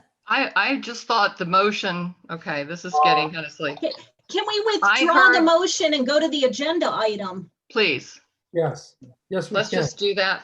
I think that was just a misspeak, to be honest. We're just trying to move forward. All right. Motion to remove the motion. Withdrawing the motion suffices. Okay, withdrawing the motion suffices. All right. All right, the agenda item, item 5 listed on the agenda is a go, no go ballot continuation. That is what we have on the agenda right now. So I need a motion. Let's see if I can word this correctly. We need a motion to vote on whether or not we continue the balloting process or do we stop the balloting process? Jim, I would ask that we stall the motion until we have all had an opportunity to express our feelings on it, because I don't know that we know enough about each other's feelings to put a motion together right yet. Okay. I would agree. Okay. I mean, we're allowed to talk about it based on the agenda, so I feel comfortable that, especially in light of the fact that even the survey, we had 3 options: go, make a minor change that allows us to do it next year, to give us a little more time to do it right, or, or wait for the 3 years and it gives us a lot of time. So we may have a motion that is just say, proceed, or just say terminate, but I would like to talk about all 3 options and our feelings about them. Okay. Well, to do a rewrite or even a minor, you have to it has to be mailed to the people again, and you have to give them some time. And I don't think we have enough time between now and the end of the year to do any kind of rewrite or revision. So it sounds and like I we have. think Hold on a minute, Barry. Barry's been patiently waiting here. Go ahead, Okay. Barry. So it sounds like we have 2 decisions to make. One is the go with what we're doing or not do it. And then if we're not going to do what we're doing, the other decision is what are we going to do next? Yes. Exactly. There are 2 things we're deciding. Right. Well, but right now we're discussing the ballot continuation. Do we stop? Do we continue? Right. Okay. Based on that, then what happens next after that is going to depend on whether we go or no go. Exactly. Okay. If we decide to continue with the balloting, okay, then the next topic along with that is setting up the teller team, okay, and agreeing to the location. If we decide not to continue with the balloting, then the only decision at that point is to decide who is going to be responsible for the destruction of the ballots that have been received so far. Okay. I volunteer to go first. Throw you to the wolves. Go on, darling. Go ahead, Darlene. Okay. The wolves. All right, so I am going to go first. In relation to the choices that we have and where we are at this time, it is my opinion that we do a no-go vote. I believe that we don't have time to redo anything in this calendar year. My concern about this going through and us trying to fix it after the fact could put us in a position that we cannot get out of because of the 67% vote necessary to make a change. Sadly, our community has never had that kind of a level of participation that I am aware of for anything. So to get that, I don't want to be put in a position that we can't fix and change what we know is wrong because of lack of participation and apathy by some people. I don't want to say people are all people are apathetic, but some people don't even open the mail. So there we are. So it is my opinion, and my vote would be, once we have a motion in place, to do a no-go. Okay, thank you. Go ahead. Thank you. Go ahead, Renee. Renee, you're muted. Muted. I want to say that my feeling is the current covenants have so many problems that moving forward with them as written could create significant nightmares. I don't think that being able to selectively enforce something that has been approved, if it's approved by the membership, selective enforcement is going to create more problems than not, because even in the language, it allows homeowners, members, to enact enforcement. So saying that we're not going to enforce certain things that are problematic, I'm worried that it's going to create more problems. So I see that leaves us with two choices. I see that we kill it all together and wait 3 years, because that is the next opportunity in the covenants. I see a second option, and the survey alluded to it, is send out a simple one-page ballot saying, vote on changing the term to allow us to do this next calendar year. That would be very simple to get out and get it done before the end of the year. Now, my concern with that is that only leaves us with about 6 months to go through the entire process, including member input, and the member meeting next year, that's in June. So I am concerned that that might rush it a little bit, and we've gotten where we are because of having to rush the process in the first place, and some of the board members not even actually having time to look at the changes that the attorney dumped on us and getting some surprises. So while I would love to see us extend to next year, and I think it's viable, where I started with that as an opinion, I think I'm at the point right now that I'm afraid that we won't get it done right in a matter of the 6 months, actually less, because we would have to mail it out. So I guess I've had to change my opinion from stop this and do it next year to just stop it.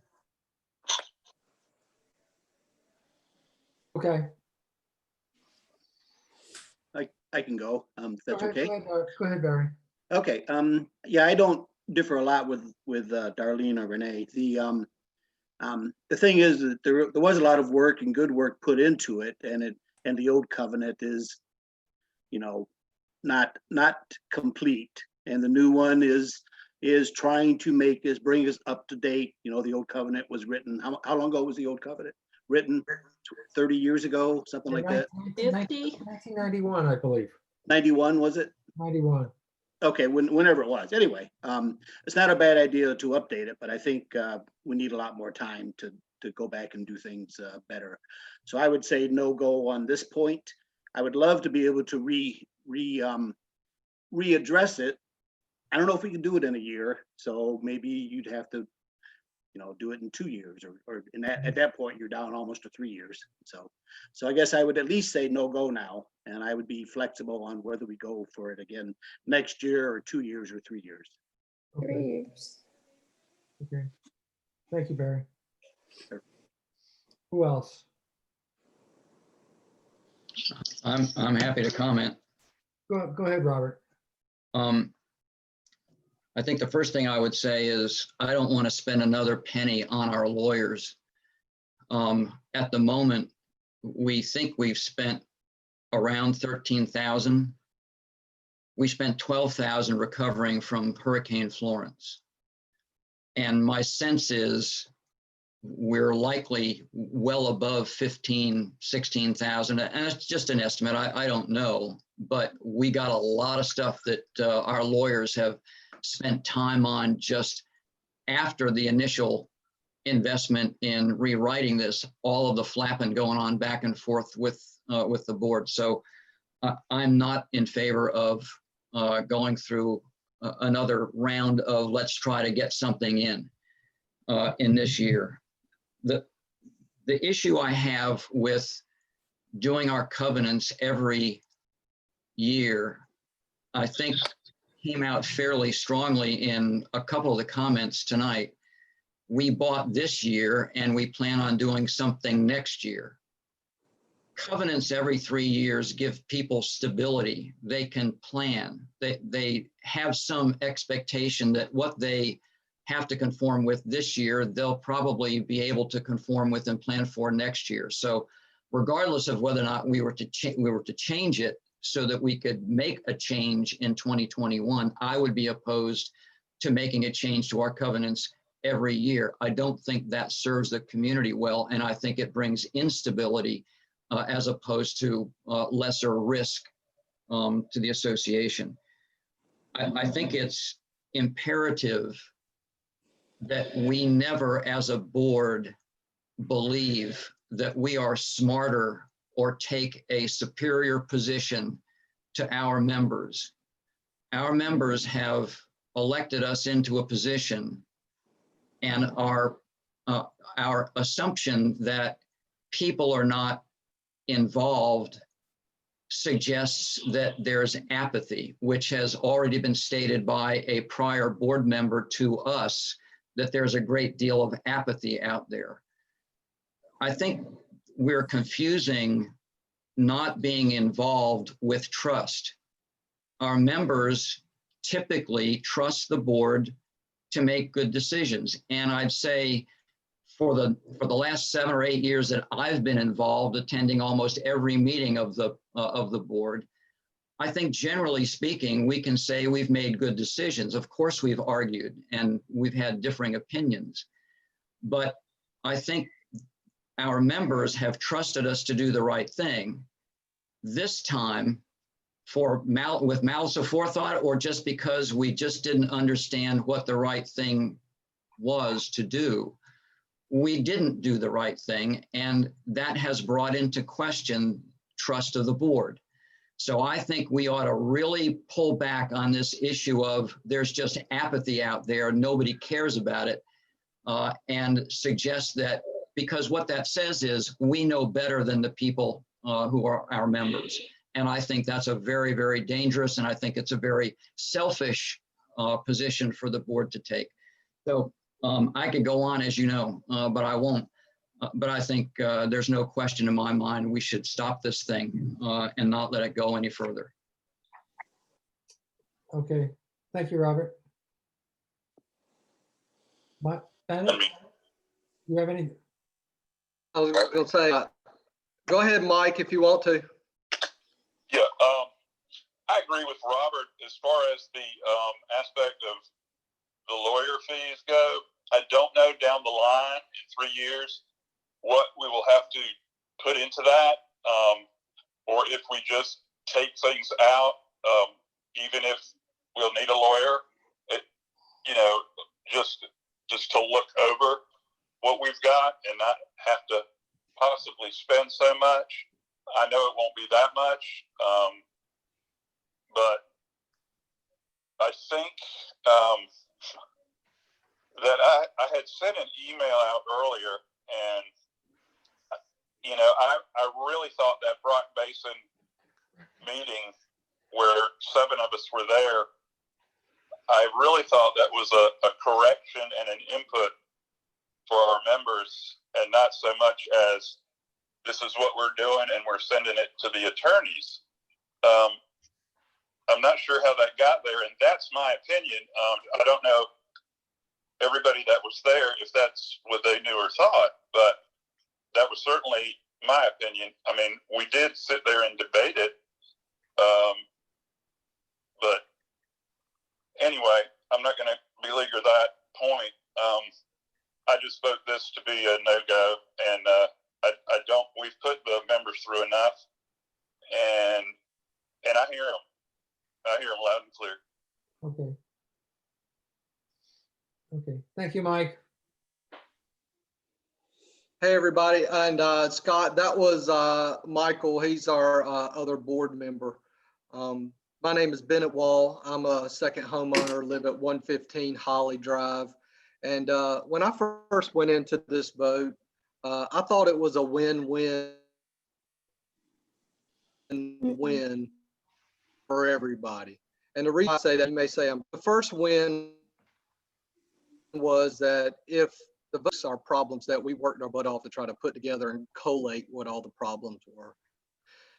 If it didn't pass, then we had 3 years to put together an amendments and put forth another set of covenants and bylaws with all the input that we had already collected. But the third win, and the biggest win, is that we have well over 100 new members that have finally got interested in what the PKA is doing. Many times these boards, these groups are out here working their butt off in our arenas, in our parks, and one themselves. Bennett, you're cutting out. So I was excited to see a lot more interest in our PKA, and I'm really excited to see the interest here. So I'm at the point now where we all have worked many hours, this volunteer board, many hours over the last 3 weeks trying to put together all this work to collate for our membership. And we all do come here in the best interest of our neighborhood because we're neighbors, we love each other, we love each other's kids. And we argue as a board, we put together all this information to try to serve you guys in the that we know how based on the team that we have put together. But over this period of time, I've learned that just in putting these 3 weeks together, we need time to put together a set of bylaws and covenants that we can get the PKA membership input from. I'm excited that we've got our covenants and our bylaws in a Google Doc format that we can all kick around, so I don't feel like we need to bring in an attorney to make adjustments. And but we have time, and the time that we need to be able to engage our homeowners association and be able to work for them to be able to put forth a set of covenants and documents, bylaws that are going to best serve our community going forward.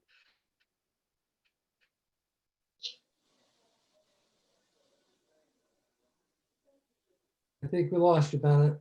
Yeah, I think you're hung up, Bennett. Because we all have a association, because we're all, I was going to say, we're all on the same team, and I vote no go. Thank you. Thank you, Bennett. Paula, do you want to put your?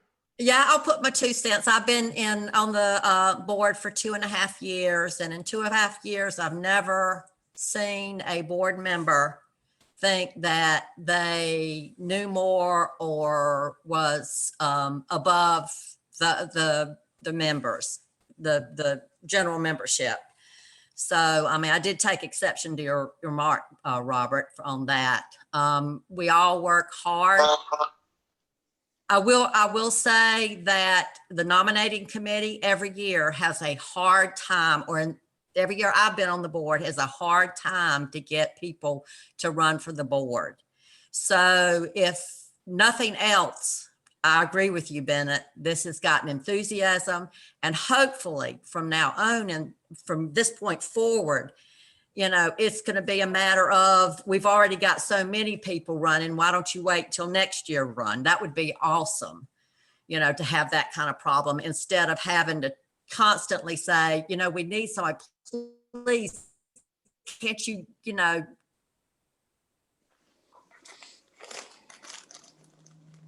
Now we lost Paula. I think we lost Paula. Yeah. Hear me now? Now, yes. You're back. You're back. Okay, what was the last thing you heard? We need volunteers. Yes, if nothing else comes out of this, at least that is, you know, we worked real hard on this to try to bring this forward to everybody. I'm sorry that there's so much disappointment in it, but I feel like we probably, am I going again? No, you're still. Oh, okay.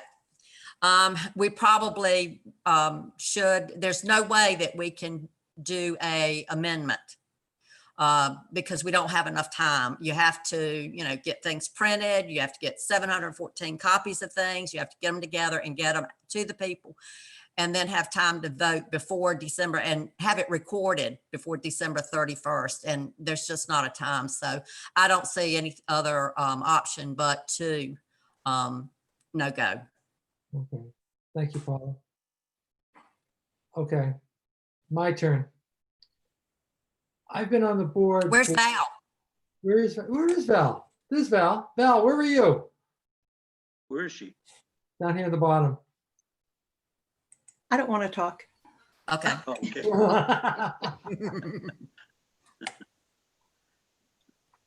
You don't want to talk? No. Okay, okay. Okay, that's fine. All right, then I'll continue on. I've been on the board for 6 years. Okay, in two other 3-year terms. This is my first year comeback, and I have to say that, you know, in all of those you know, up until now, through all of those terms, it's been really tough to try and get people to join and raise their hand and say, like, I'd like to help out to do something, you know, be it you know, as a park captain or helping down at one of the marinas or even at the annual meeting, you know, trying to get somebody to say, like, hey, I'll help to set up the buffet. And usually, for those of you that might remember, at the annual meetings, if we're lucky if we can get maybe 40, 50 people, you know, I think the usual number that actually shows up at the town hall boardroom is probably a lot less than that, you know. So the good news is I'm encouraged by the fact that, you know, we sent all this stuff out and once everybody started to open it and realize what it was, that all of a sudden everybody gets totally excited by it for a whole host of reasons. Okay, that Renee went through, that we've heard about and all that. So, you know, to me, that's an encouraging thing that's happened. And I hope that, you know, that those folks that really are gung-ho about this finally realize that the association is here, it's real, and it can affect their lives, you know. And I hope that they'll join in and volunteer to help out. Now, there's one other aspect of our association and our community that I just also want to put on the table here. I know I realize that you know, we have two demographic groups in our association. We have a bunch of active older retirees. Okay, me. Okay, and a lot of us that are here on the board. Okay. You, Bennett, I'll put you to the side because you're actually still a working stiff. But That's Paula. you know, but we have to, you know, but the fact is we are retirees. We care about the community, okay, and we're available to help out almost at the drop of a hat to do just about anything, okay. Versus the, you know, the other side of this crowd are all those people that are still in that active workforce that, for various reasons, for obvious, they can't participate as actively as maybe they would like to because they've got the job, the kids, and everything else in the way. And I think it's important for all of us to realize that, we all need each other. Okay. Us retirees that are here, we can spend our time on the board, we can spend our time volunteering because we have that time that we can commit to doing this type of work. And everybody has to realize that's we have that ability. But everybody else needs to realize that they need to help support us too and provide whatever help that they can. There might be something that they can do on a weekend, or even, we have not talked about moving this meeting to an evening time slot so that more people can participate. Okay. There's no magic, yeah, I just saw somebody clapping. Yes, I agree. There's no magic to this time period of holding the meeting on the second Monday of the month at 9:30. Okay, that's something that came, I think, by legacy and probably was set in place by the fact that the boardroom at Town Hall was available. Okay, so this meeting can be set at any time that that's convenient to the collective group. Okay, and I think that Zoom is going to become a permanent part of our operation, so that people like Bennett and the folks from upstate New York and wherever else, that they can join in. Okay, because to me, everybody needs to hear what's going on. So that's the good, to me that's the really, really good part about this whole thing. From a board, hold on a second, Renee, I'll get back to you. Okay, now from the perspective of the covenants, okay, we thought we were doing a good job. Okay, we were doing the best we could with the judgment that we had, with what we knew. And then unfortunately, the COVID closure happened. And it's like, pooh, what do we do? What are we going to do now? Okay. The choice is we have our existing documents only allow us to make changes every 3 years. So 2020 is the year to make the changes. Okay. The new proposed documents that we have on the table, we sent to everybody, would allow us to make changes every year. So now it becomes that choice. Do we, if the new documents, both documents fail, then our next opportunity is going to be in 2023, okay, to present them. Versus should we try to rush this stuff through with the idea that in 2021, we can now go back in and start making changes, okay? That's a judgment call. What should we be doing? Okay, what should we be doing? Are there issues with the documents? Yes, there are issues with the documents. Why? Because we haven't tried a lot of the stuff in practice. One of the things that I know we ought to do is in the new covenants, it has a very detailed procedure listed in one of the articles on how to do the budgeting. Okay, the current covenants, as we have them, basically says, build a budget, figure out the assessment, and pass it to the membership to vote on. There's no backup. There's no justification on how we do anything. I mean, we have that stuff behind the scenes, but there's no heavy requirement for us to do it. The advantage of these new covenants with the budgeting processes, it's going to force us to now forecast things. What are we going to do, in 2021? For maintenance, for repairs, for improvements to the parks and facilities. If though many of you have walked into Ocean Park, okay, have walked into Ocean Park, looked at the setup, that stain job that we put on the setup is $4,000. That's a $4,000 job. How did we arrive at that? Why did we decide to do it? Well, we looked at it, a bunch of us, and said, this setup is in real crappy shape. We should stain it. Okay, so that's how it happened. Okay, there was no planning. There was no planning to reseal the parking lot. We said, oh, while we're doing that, we should do this. Oh, by the way, while we're doing that, we should put in that extra golf cart parking that we've been talking about for a while. There was no planning. There was no forecast for that stuff. Okay, that's what the new covenants pushes on us, to be able to plan and forecast. And what that means is we don't know how hard that's really going to be. So one of the things that I mentioned to Darlene is that what we ought to do is take some of the numbers from the past year and say, like, okay, let's let's use that as a prototype and say, how does it work? How does that forecasting, budgeting model work that's in the new covenants? So we have a lot, we ourselves have a lot of work to do, okay, to see what those issues are. And just because some smart people wrote it up, doesn't mean that there aren't a few mistakes and there are a few things that we would need to change along the way. It just happens to be that way. I know everybody's gotten excited about how much the attorney's fees have cost us to create those documents. I think it was a good investment. Okay, why? Because we have a good, solid set of documents that we can now go forward with for revisions and changes. Okay, if that's the choice that we go with. Okay, we don't have to go back to the existing covenants and the existing bylaws to try and figure that out. Because if you look at the revisions that we originally proposed back in February, when this all started, it was basically, yeah, that looks good. It's a bunch of punctuation changes, right? And we want to change it, from 3 years to 1 year. And that's when the whole thing, developed. It says, you guys really should consider changing over to the Planned Community Act. Okay. I'm torn between the two, whether we should try and push this stuff through or we shouldn't. I am in, one of the issues is we have a democratic process. Ballots have gone out, ballots have been received. So should we let the democratic process continue? Should we stop the democratic process? Oh no, and by the way, and the democratic process may turn out to be to reject both documents. Okay, that may be it.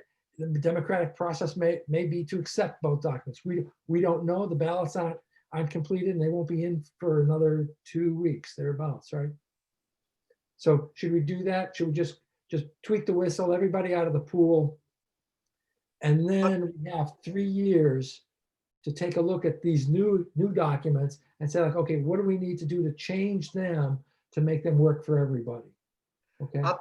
I thought about that too, Jim. I wrestle with that because you either let the democratic process happen or not. And what I've come to realize is the fact that all those slides that Renee rolled off as the concerns, we really need to solicit feedback from our homeowners association on those items.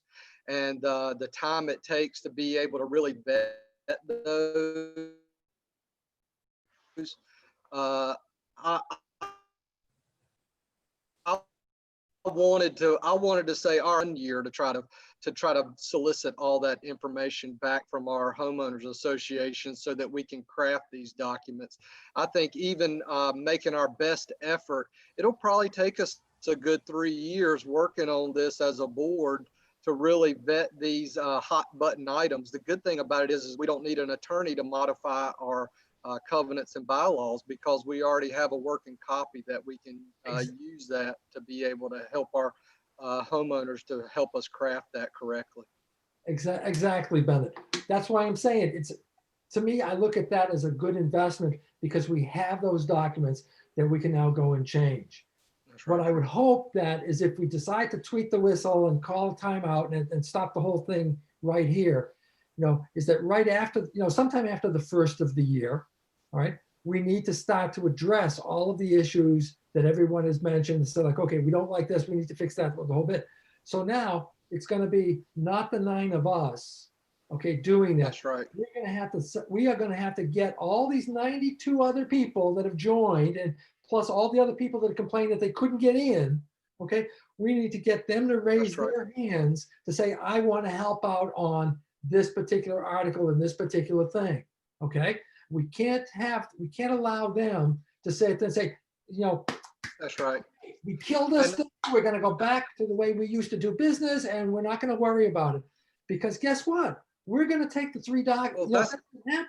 If that's what happens, then in 3 years, we're going to take these documents, we're going to dust them off, clean them up a little bit, and we're going to represent them. I was going to say, Robert and Renee have brought up really good structural processes around committees to be able to do that work for us, to be able to poll our HOA team members.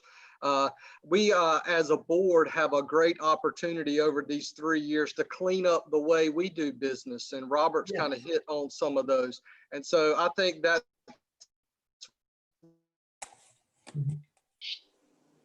what the able to work in a structured format. And Renee, you've had your hand up, so Yeah, I'll Renee's stop had her talking. hand up. Yeah. Go ahead, Renee. I think in the interest of time, I would like to make a motion to vote to terminate the amendment process. We still have the opportunity to discuss after the motion is on the table, but I think we have a lot of future board meetings. We can talk about these processes if we vote to terminate.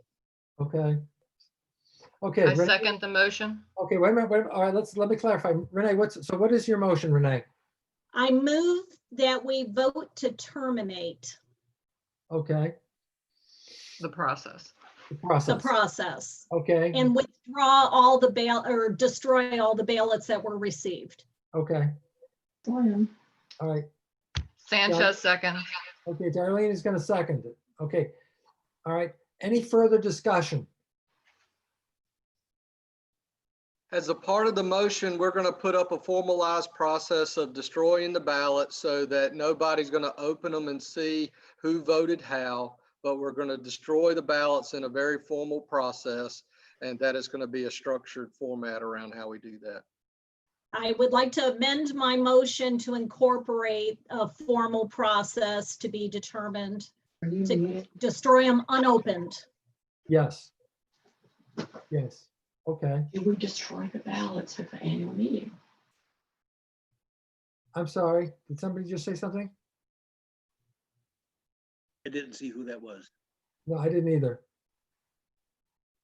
There was a, Somebody's green rectangle popped up, so the computer doesn't know who said it. Okay. We're being hacked. No, I think it came from Rob's area. okay. So the motion is to terminate the action and formally destroy the ballots.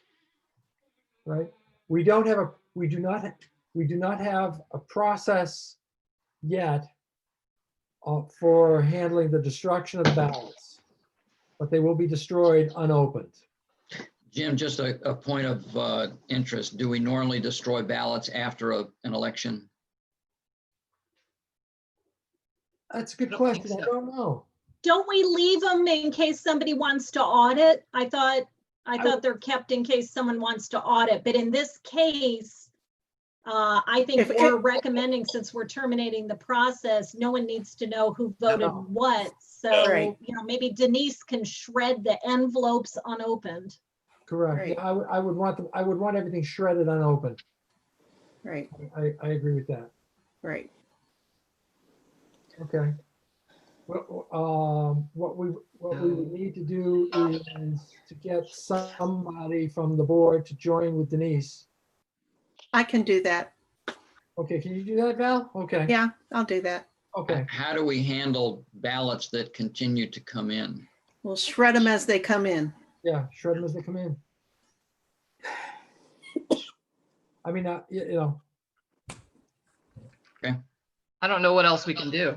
yeah. I mean, I'm sure that there are Yeah, well- ballots that are in process to us now. Yeah. And they'll probably be coming in at least for the next week, maybe right up until the 13th, when, if people haven't heard that, what the decision is from here. Right. Okay. Okay. Okay. Any further discussion? What you got, Mike? Anything? No. Mike, we can't hear you if you're trying to say something. I said no, I didn't have anything to add. Oh, okay. Okay, cool. Thank you, Mike. Okay. With no further comments, all those in favor of terminating the balloting process and destroying the ballots received and to be received, please say aye. Aye. Aye. Any opposed? Anyone wishing to change their decision, their vote? Going once, going twice, gone. Okay. The motion carries, the balloting will stop. Okay, Val, can you get with Denise, yeah, Thank you, I'm sorry. yeah, I'll do it. Denise in the morning? Yeah. Well, I'll email her and then she can tell me when she's available regarding her Exactly. Yeah, jury just- duty and all. Yeah, that's right. Just get with her and make arrangements to. Okay, and like we can do it once a week as they come in. And we'll count how many come in and we'll keep track of that. Please. Okay. Okay, thank you. All right. What's your next item on your agenda, Jim? That was it. The next item returns to a member forum. Well, it says Let me how we're turn the going to chat- inform the membership. Oh, okay. I'm sorry. That's the only thing. We've already discussed the other part, but We have to mail a letter, right? oh, Not We just- should. We should. The email, yeah, we should. You're right. We should do that. Because an email, a MailChimp email blast is only opened by half the recipients. Right. Okay. Can we discuss this at our meeting next week? Because what I would Seems like it. ideally like to do is talk about maybe inviting people to serve on the committee to discuss these things. So maybe we can combine we're terminating it, and please put your name in the hat if you want to participate in the next go round. I say strike it while it's hot before people lose interest in participating. They'll lose interest. That's right. so I will move that we leave any other unaddressed items on the agenda by the board to our next meeting. And so that we can move on to the final member forum. Okay. I think the only issue I would offer is we've just made a very significant decision. And I think communication in some form as quickly as we can to the membership who may still have their piece of paper sitting on their desk would be worthwhile. So whether that's an email to the entire membership, posted on our PKA Facebook page, whatever, I think that it's important that we announce in some fashion. If we formally have to do it with a letter, fine, but I think we need to get something out pretty quickly. I agree. I think if we do an email and post it on the website and then follow up with a letter, that would cover all the bases. Do we Great want to wait idea. for 2 weeks to send out a letter though? That seems No, like a- why don't we No. go ahead and vote on that then? We can get. Do we need to vote on sending a MailChimp out? I mean, I was I talking think we about can, a No, the letter, letter. Just a letter. actual paper. but isn't the board meeting in 5 days? That we can actually come to an agreement what will be included? No, Isn't it's it not. Monday? It's Monday. It's over second 2 Monday. weeks. 2 weeks. Oh, the second, I'm off. I'm sorry, I'm off by a We'll be off week. Yeah, we'll be meeting in 2 weeks. So I move we get an actual letter off to all members that we're Okay. terminating this Okay.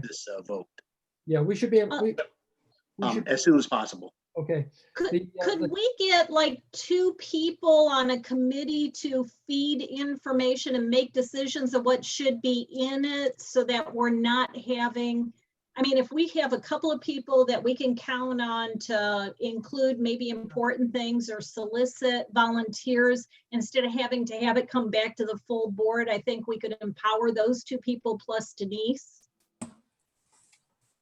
We could do that. We can do that. The long poll, the Yeah. letter, I think, can be easily, it's going to be short and simple.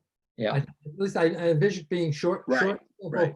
It could be. I wouldn't complicate the letter with anything other than just simply stating the vote has been, or the ballot has been terminated. Right. I mean, we can have a little. Don't we want explanation. to add on that this is a great opportunity to volunteer? No. Let us know if you're interested. No, I mean, I just, we could, but I We- think at this point, the shorter, the sweeter, as Robert has it, you know, is best. A quick letter. It'll actually take us longer to take the letter and bring it down to Staples to have it copied. And then we've got to get posted for 714 letters plus Yep. mail. Well, then, actually, if you're doing a single sheet, we may be able to take it to the post office and have them stamp all 700. It may end up being a lot less effort. I'm just thinking it'd be nice to have somebody sign off on it, not the whole board sign off on the letter going out. That's Yes. all. Okay. Okay, we can do that. I can do that. Are you volunteering to be on that committee, Renee? Actually, I'm going to be spending a lot of time at Duke Hospital in the next few days, so I can't. Ugh. Again. I was gonna say, I can help draft any letter that we need to be able to put together, and we can vet it with the board, and if somebody can get it to Staples, then we'll be in good shape. Okay, all right, okay, Bennett, why don't you do that? Why don't you draft up the letter? Okay, and then we'll and then pass that out. It should not take that long to pass through the board. Everybody will either agree or make the minor changes as they need to, and then we can get that over to Staples. Staples will need envelopes, mailing labels, and stamps. I think some may not have seen what Missy just sent out. She just said, if we send you an email saying we don't want a letter because we know, will that save you some stamps? You might save 100 stamps right there. Yeah, but the labor to cross-check the list and pull them out, because if you do a mail merge, you'd have to pull them out. I don't know. It might be a. It's hard. Renee is correct. I think it's harder to pull out, you know, individuals like that than it is to just print the whole thing and just go for it. The extra $30 or $40 in postage might be worth the manpower time. By the way, I did open the chat for people to put their name and address for the final member comment, but I would, even though I opened it up, I would hope that people aren't using it to use comments, just to put their name on the list for member forum. The second form. Okay, gotcha. Okay, okay, okay, Bennett. Well, so let's let you get a chance to craft something up, and then we'll pass it by all of us, and then we'll go from there. Sounds great. Does that require a motion or? No, and that's why I'm suggesting a committee, so it doesn't have to be signed off by the board, you know, a committee of 2 or whatever, and charge them and be done. No motion. Yeah. Yeah, I don't think it needs even if you, well, my own feeling is even if you send it to the entire board, I don't think we need to have a separate committee, and I don't think we need to have a motion. We've agreed we've agreed to the original motion to stop the balloting.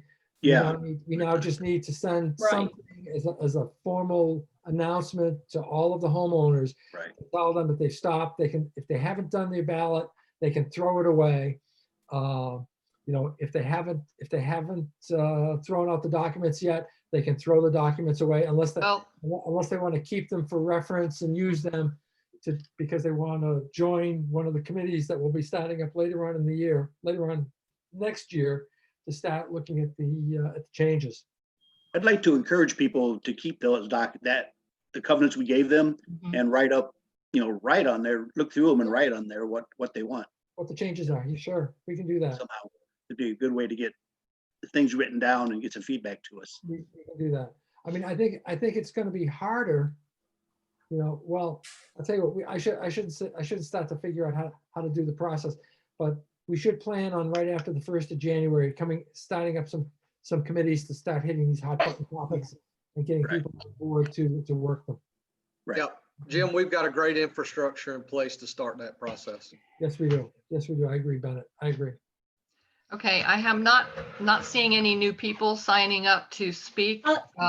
There actually are some. There's Adam put his name in at 8:11. Corey put his name in again. Trevor Tyson. So we do have a couple out there. Oh, Okay. see, I lost it in the, So I'll Scott- just go ahead Scott's and putting his name in unmute the chatter. John because he was the first one up. If I can find which one he is. There he is. he's, Go ahead. Thank you again for letting me speak. And, you talked about the membership being apathetic, and I'll raise my hand. I was apathetic, but I never thought that the board would go to such extremes as what was presented to us with the new covenants. And so I'm a little concerned that there's a feeling from the board that we can just tweak things a little bit and everything's going to be okay. I feel pretty strongly that this really has to be redone significantly. I also want to take note here with the timeline. You indicated that there was a email sent out on September excuse me, on September 5th in regards to the covenants and the bylaws. Well, I have that here in front of me, and the email title is PKA Monthly September Blast. And it starts off with September brings the autumnal equinox, and goes on and talks about for rent signs, and there's some nice pictures, and talks about, have you done your architectural review? And as I scroll down to the very bottom, I see the covenants are coming, and PKA September board meeting. So to me, this has been buried. I mean, if you want our attention, you put in that email notice right at the very top that this is a very important email and covenants are to be discussed. I'm very upset about this, that, something so important is put at the bottom of a September PKA blast. And if you want members to become more involved and to be concerned about these things, I think you have to do a better job of telling us that there's some major changes that are coming on board. So thank you very much. Okay. thank you, John. Ed. And we have Corey is up next. Yeah, I just want to say again, thank you guys for the dialogue tonight. I think it was very beneficial for all the members. I'm new to living here. I've been working in the community for several years. I am shocked about the covenants as well, and a little, I won't say disappointed, maybe disgruntled about the way that everything come out, especially with the emails. The comment that the members may not particularly care, I don't agree with that. I think most people do care. I think, people just get tied up in daily lives. And if we're dependent on an email blast to inform members, we should probably determine a better way of doing that, because email settings, you get junk, it just depends on how the server is. If it goes to their email, does it go to their junk mail? Is it, it just depends on what system they're using. So it's very difficult. And I understand about, having receipts sent back that emails were open or not. But if it goes to a junk folder, I'm not going to see it because I don't check my junk email. And I'm not putting anybody to blame. I don't think that anybody on the board did anything vindictive at all. I'll be the first to say that I put in for a board position and then pulled back mainly because we're having our first child and I got a lot going on right now. But moving forward, I am open to any position in any committee that you guys feel where I could be beneficial on. I was asked about the teller position. If you would like a member present for the destruction of the ballots, I'm still available to do that. If not, that's fine as well. But I don't want to be somebody who sits back and look, I'm not criticizing anyone, but I don't want to be someone who sits back. It's not part of the solution. So anything that I can do to help out. I am new to the community as far as a resident, but everybody's got my cell phone number. I'll be happy to help in any way. And thanks again for the opportunity. Thank you, Corey. Who's next? Oh, I have Trevor Tyson again. Okay. Hi, can you hear me? Yes. Yes, we can. I just want to say thank you for your efforts to try and improve the community. Your efforts so far with these attempted changes in the bylaws have not been wasted. I think it's brought focus to what we all want. We all want to live in a harmonious community. I think the comment that nobody cared and only half of the people looked at it doesn't really apply very well in particularly this year of 2020. It's been difficult for all of us just to, keep our heads above water. My one other comment, or I guess two other comments are, I think I agree with my neighbor that this is not just going to be a revision of the Community Planned Act that you have sent out. I think the Community Planned Act is not, or Planned Community Act is not applicable to us. We have a 7-page HOA document that certainly has problems, and we should focus specifically on those problems. This is not a planned community. You can't apply that retroactively, effectively in a heterogeneous community with people of many different goals here. I'd also like to point out that PIXO, I believe, was asked to join in on this project, maybe. And, so half of Pine Knoll Shores is going to be a planned community and the other half isn't. It doesn't really make a lot of sense. No. I think this has been an effort that is going to help us in the long run, but I don't think this is a tweaking of the documents that you paid the attorney to generate. Thank you. Thank you, Trevor. Next is Brian and Laura Alexander.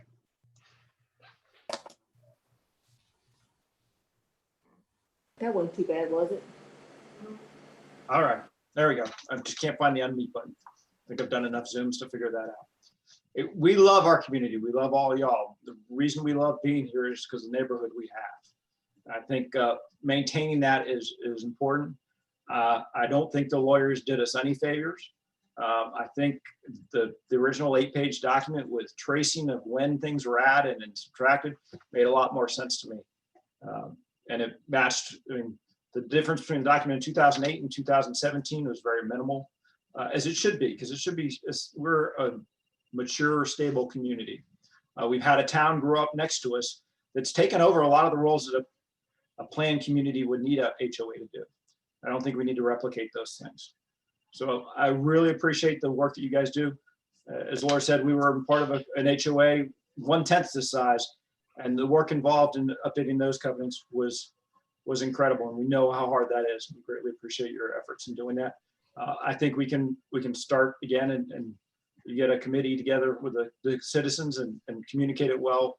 That would be awesome. And I think we're going to go in the right direction now. Thank you for a chance to speak. Thank you. Renee, maybe we could go back to see if Gina Harris is still interested in speaking from our. Can we get to, there's only 2 more on the list, if we can do them, and then we'll try John and Gina both. Okay. So Missy then, yeah.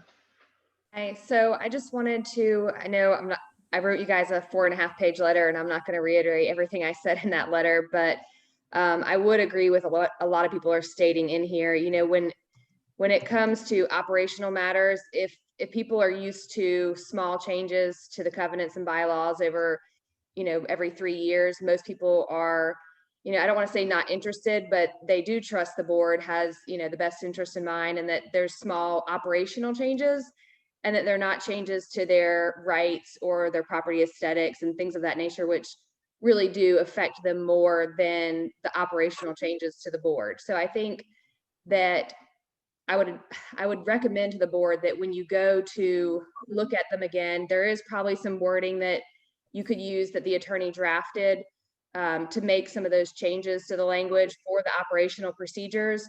And I would start with presenting that to the membership first, because I think that's stuff that maybe a lot of people could kind of get their heads around it and go, okay, yeah, this is all operational changes that probably need to be like improvements made upon. But I also just wanted to,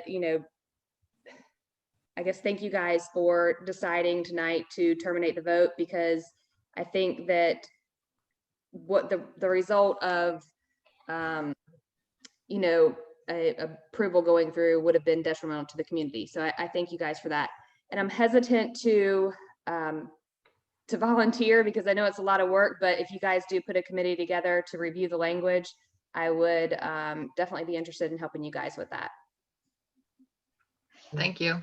Thank you. And we have William and Barbara Dupree. Can you hear me? Yes. Yes. I just want to thank the board for putting this together. I'm one of the big no votes as well, but we have voted to terminate this process, not to the 10% of the people that wanted to change the different things. You're going to find everybody that's got a problem with something, and everybody has spent time. One person, what it looks like to me is one person has complained about a boat in his neighbor's yard, and another person has voted about, had a problem with a renter. And all of a sudden now we're going to do it with the entire community because of one problem. We need to probably address, knock on the person's door and see if we can address it when it's a one person problem. You can see that we got a 67% majority, 65%, whatever, majority voting to totally terminate it, not to continue addressing it and just beating a dead horse. Thank you. Okay, thank you. Okay, Gina did decline to speak. I think her comments must have been pertinent to the beginning. We can try John Clark again, but then we also have one addition. Mhm.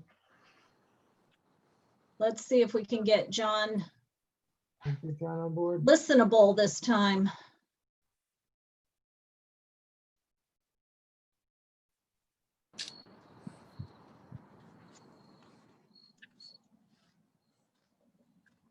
John, are you able to unmute? This time it looks like you're not even unmuting.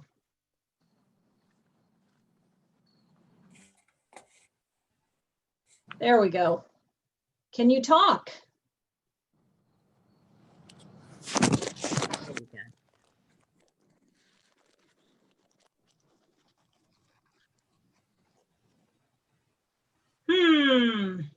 I thought he was unmuted there for a second. Yeah, and he muted back. So it might be the login under his name that there was more than one person there, because we just got a note that he has stepped away and is at the marina.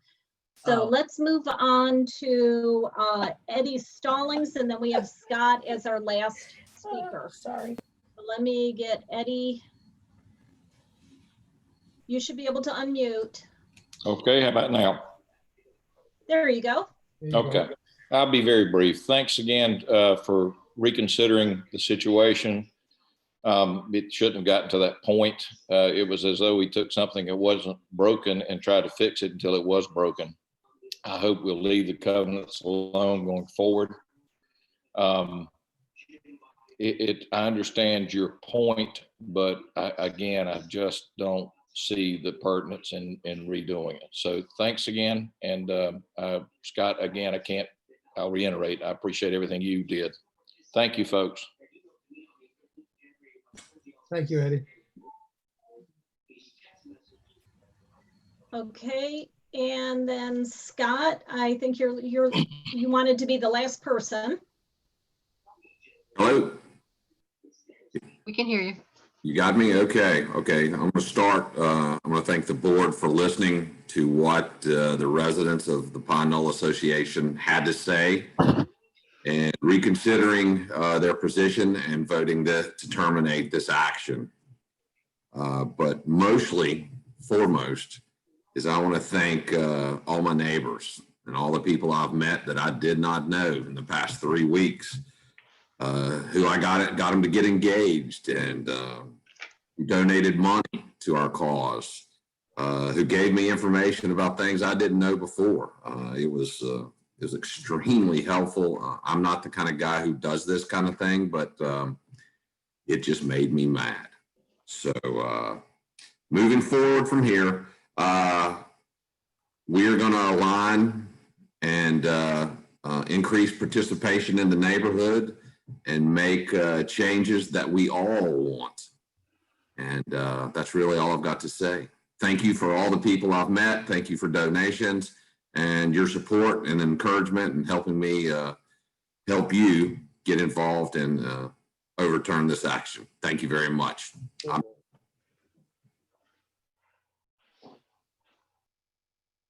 Okay. Is there anybody else that we need to hear from? Oh, John Clark has popped up in picture. Can you put a chat in there, John, to let us know whether or not you would like to try and speak?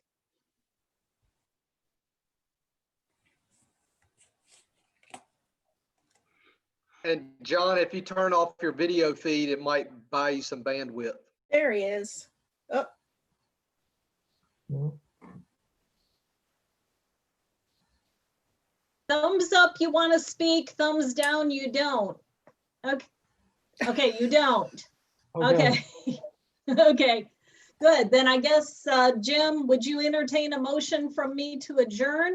I will entertain a motion from you to, well, is there any other business that we need to conduct tonight? If not, I will entertain a motion to adjourn. So move. So move. Do I have a second? Second, Cox. Second from Cox. Any further discussion on motion to adjourn? All in favor, please say aye. Aye. Any opposed? No. Okay. We consider ourselves adjourned. Good night, everybody. Good Thank night, you. night. everybody. Thank you. Thanks, everyone.